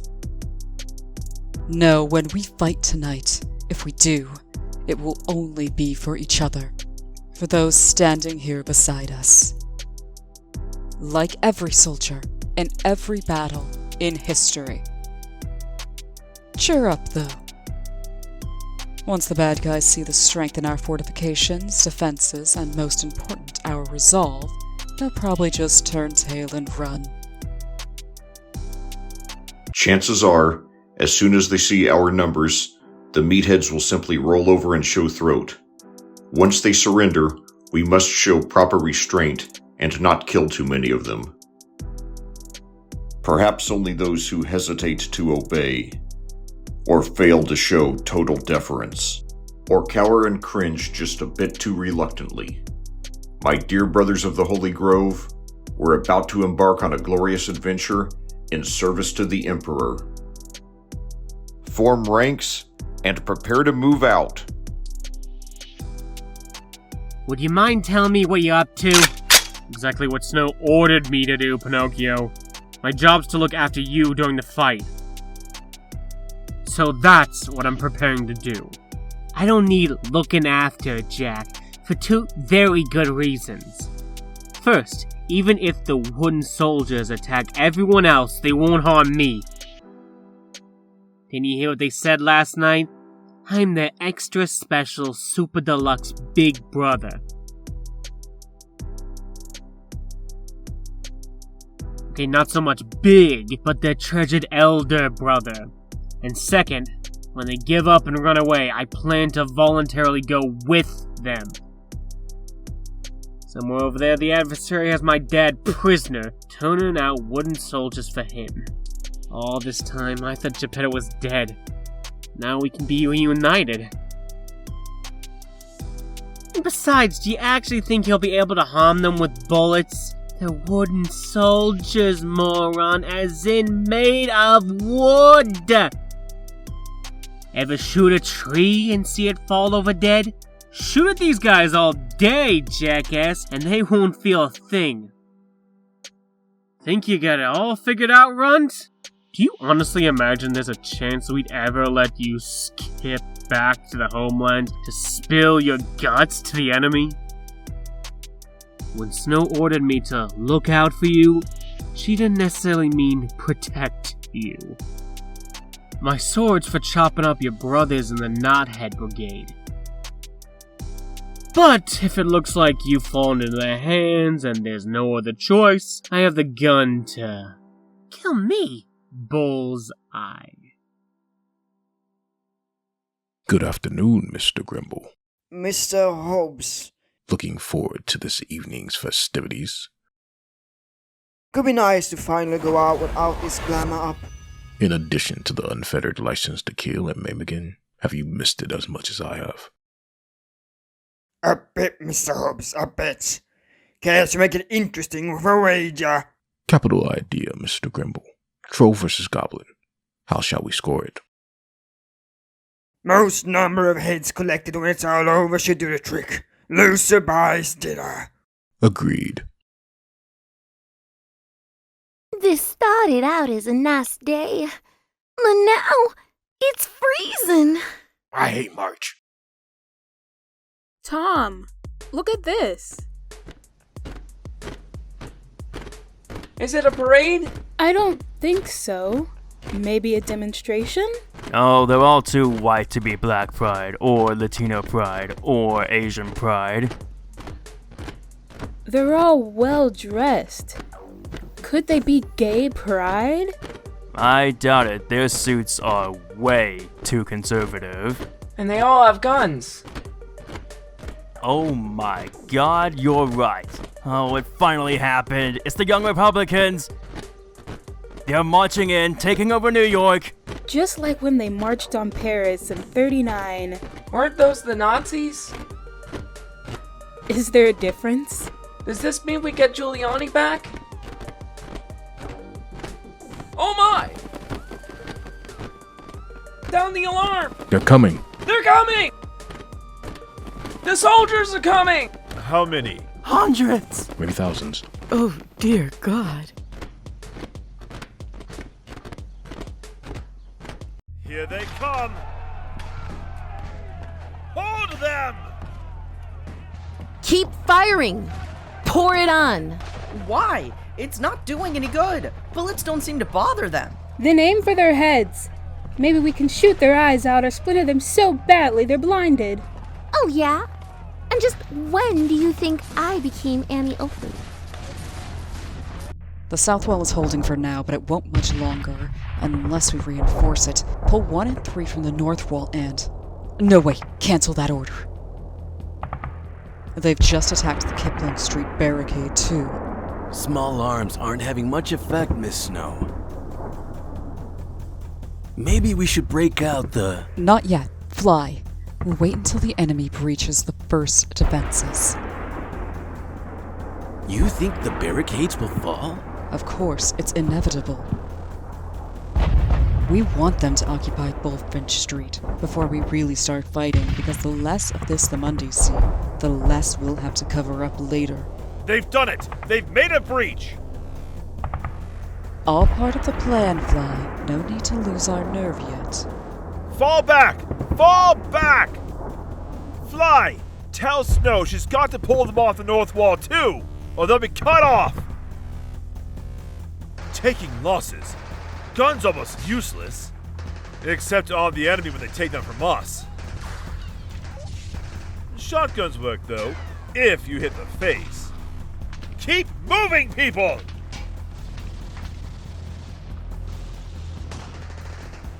The meat resistance is collapsing rapidly, brothers. Not so quickly. One hopes that we are denied our fair share of killing and maiming. No reason a judicious amount of killing and maiming can't continue after the meatheads surrender, brother. Miss White! The enemy's taken Bullfinch Street. Good. Grenaders. Grenades! Did you remember to pour the pin, Mommy? I sure did, Chili Bean.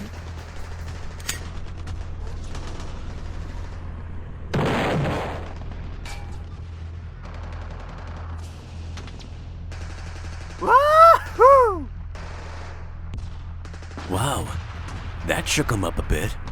But we used up all of the grenades. We needed more. We'll know better next time. Now we can't let them have time to recover. Send in the big fighters.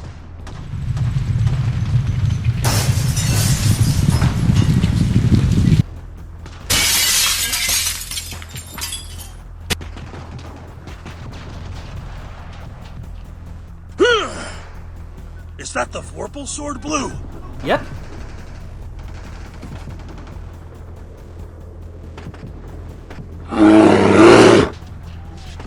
Good. Very good. Now Fly. While they're occupied, pull everyone back inside the woodland courtyard. And remind them, make sure the enemy sees you retreat, and looks panicked doing it. Retreat! Run for it! On the double! Retreat! Run for it! On the double! Look, brothers, the cowardly meat is on the run. Come, brothers. Let us boldly press our advantage. Kill them all. Except those Riding Hood once captured alive. Oh, right. Kill most of them then. Fire! Drat the luck. This can't turn out well. Well, God bless you, Snow. If you aren't a grand lass, then nobody is. For a first-time amateur, you sure know how to plan a battle.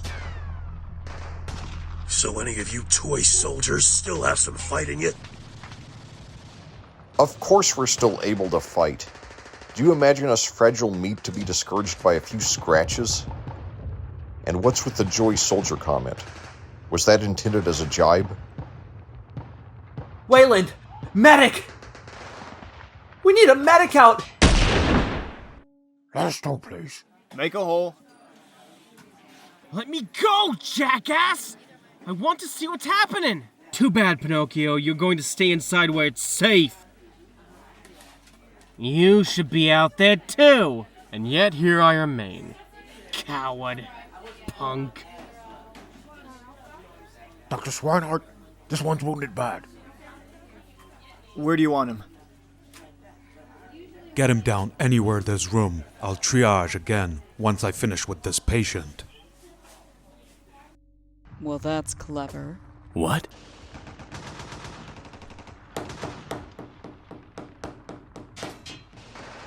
Some of the wooden soldiers are salvaging body parts from their fallen comrades to assemble new soldiers. This may not be over so quickly after all. Sound the car horns. Pull the big fighters out there. And tell Rose to send Clara in. We've whittled away at them long enough. It's time to finish this. That's the signal. Let's scram. Go! Come on, we need to get off the street now. Boo!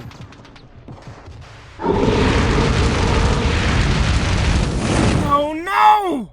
What's she doing? Get back in here, you little twerp! Snow doesn't understand! Those creatures are like me! Made like me, out of hardwood!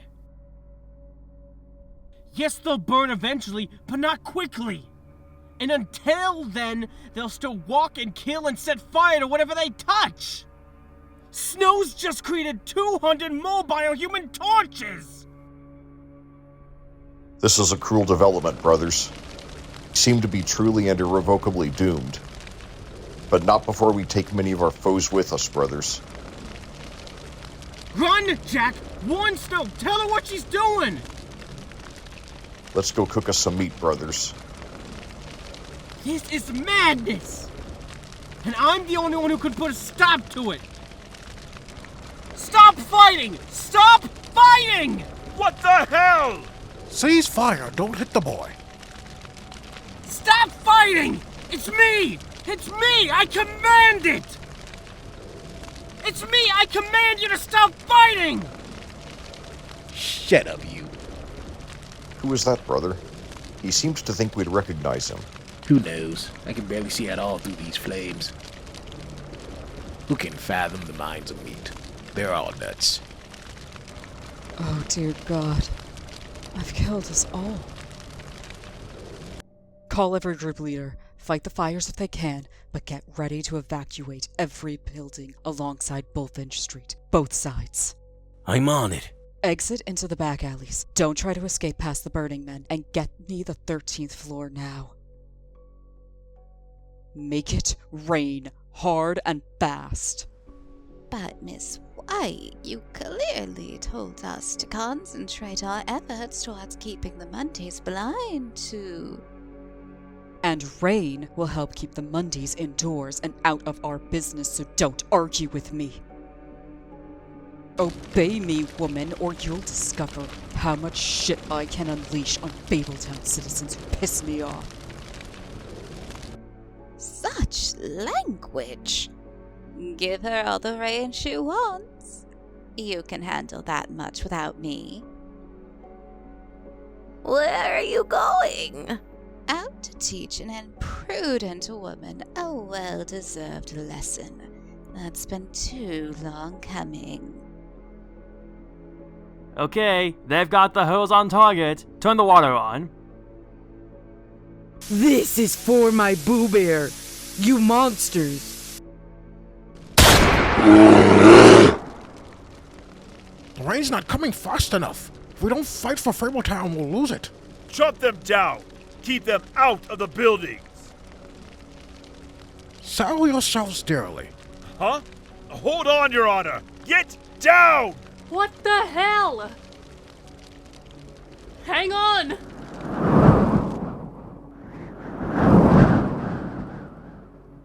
Too many candles on this birthday cake. Bigby? Sorry I'm late, folks. Did I get any of you with my huff and puff? It's not the easiest thing to aim. Maybe we'd better tend to the remaining fires before anything else.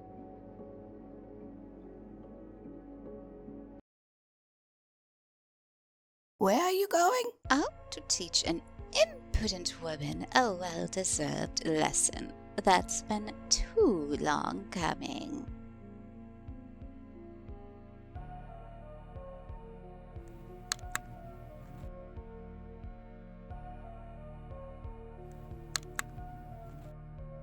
Anyone home?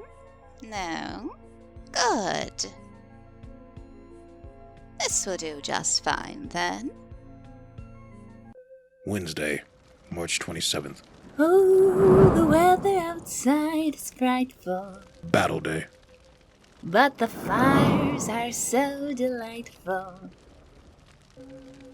Oh, little Red Riding Hood. Red, red, red Riding Hood. Up in the air, up to no good. Who's this putting voices in my head?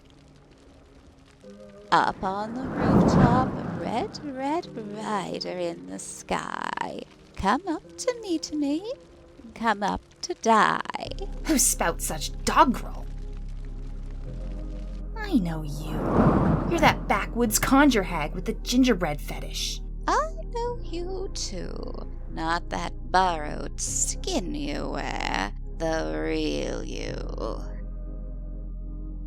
I sensed who you were the moment you woke up that ridiculous chicken hut of yours, Baba Yaga. I didn't intend to wake it. I didn't even know for certain that it was here in this land. It must have sensed me on its own. Sloppy work. Your summoning rhymes were insipid. Not my intention. I craft my messages in plain language, but some bug in the spell I could never correct, always recast them in bad verse. Sloppy work. Touché. Why are we here? I have a battle to attend to down below. No, your fight's here with me. Nonsense, What was that? Their wondrous wolf has arrived to save the day. Your battle below is lost to him. Well, up the north wind, just as the one up here is lost to me.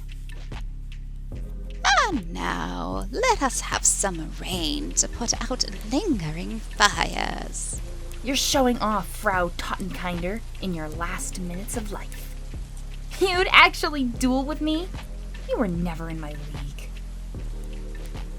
Perhaps not in the old days, in the old lands, but you're a stranger here in this small spot of the earth, where I've had countless centuries to weave and knit every possible spell of advantage.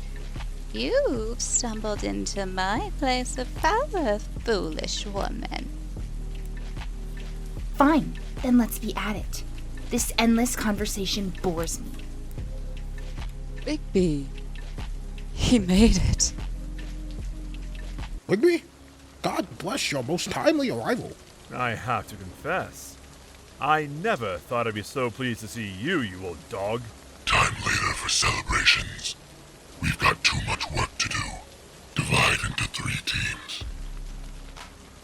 You came. Miss White?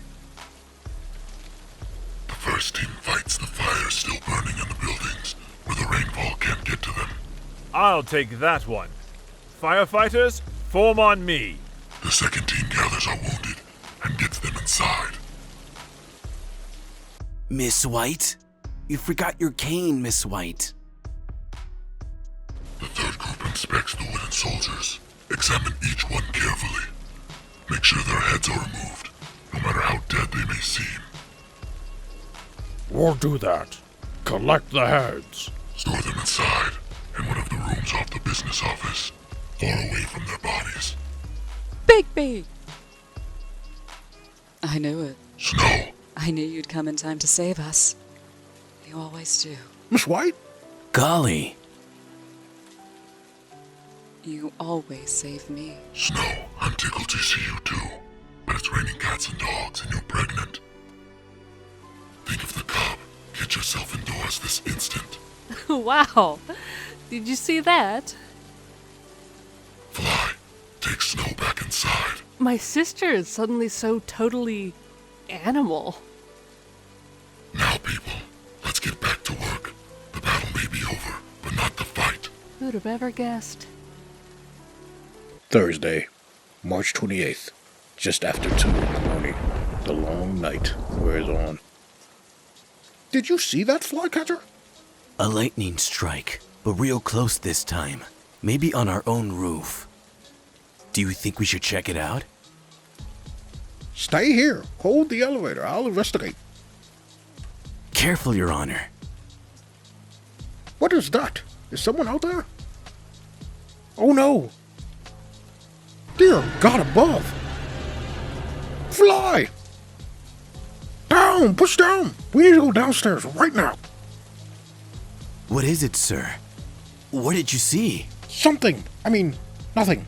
Never mind. And no one goes back up there for the rest of the night. That's an order. How? Excuse me? I can't quite make out what you're saying. How did you do this?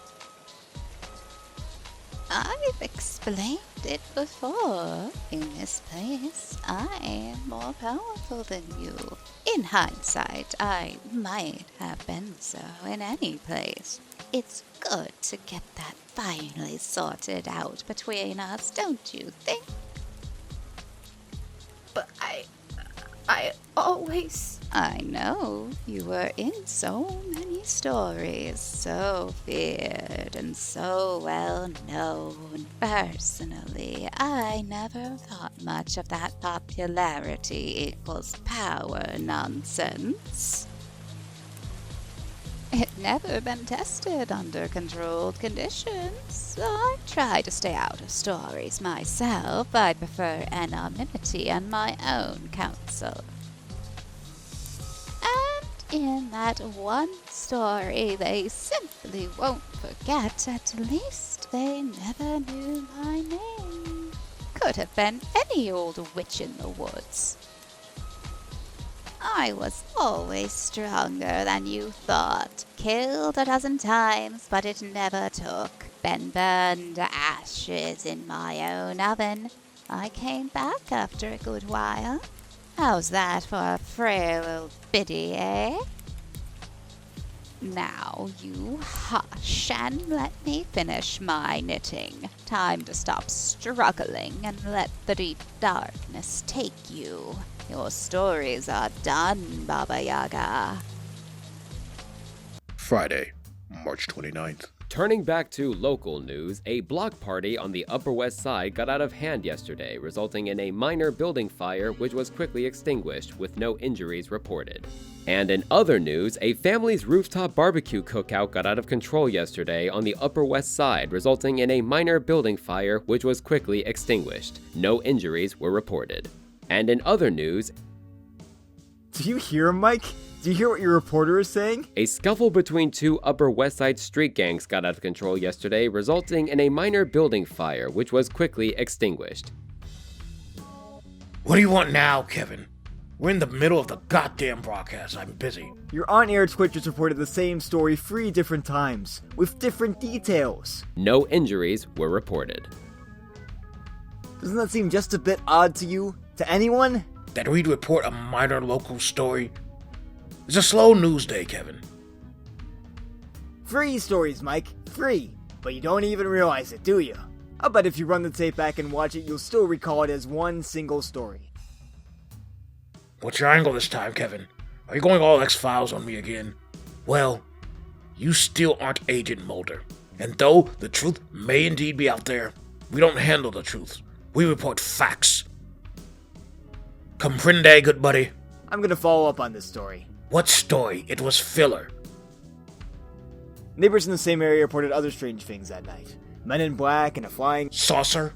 If you say flying saucer to me, Kevin Thorne, you are so goddamn fired. Actually, it was a flying bed with a beautiful girl on it. Ouch! Saturday, March 30th. What are we going to do, Snow? Rebuild. Go on. These buildings were constructed a long time ago, when things were still built to last. They look bad now, but they're sound. We'll fix them. After we bury our dead? Is it time? Yeah, we should go on in. We commit the body of our dear fallen brother in arms, Boo Bear, to the impenetrable depths of the witching well, in hopes that he will find new life, or at least lasting peace, within the embrace of its depths and inescapable enchantments. Goodbye, my baby. My sweet baby. Mama loves you. Who's next? These mouse police. They were in the battle? Oh, yes. Few noticed them.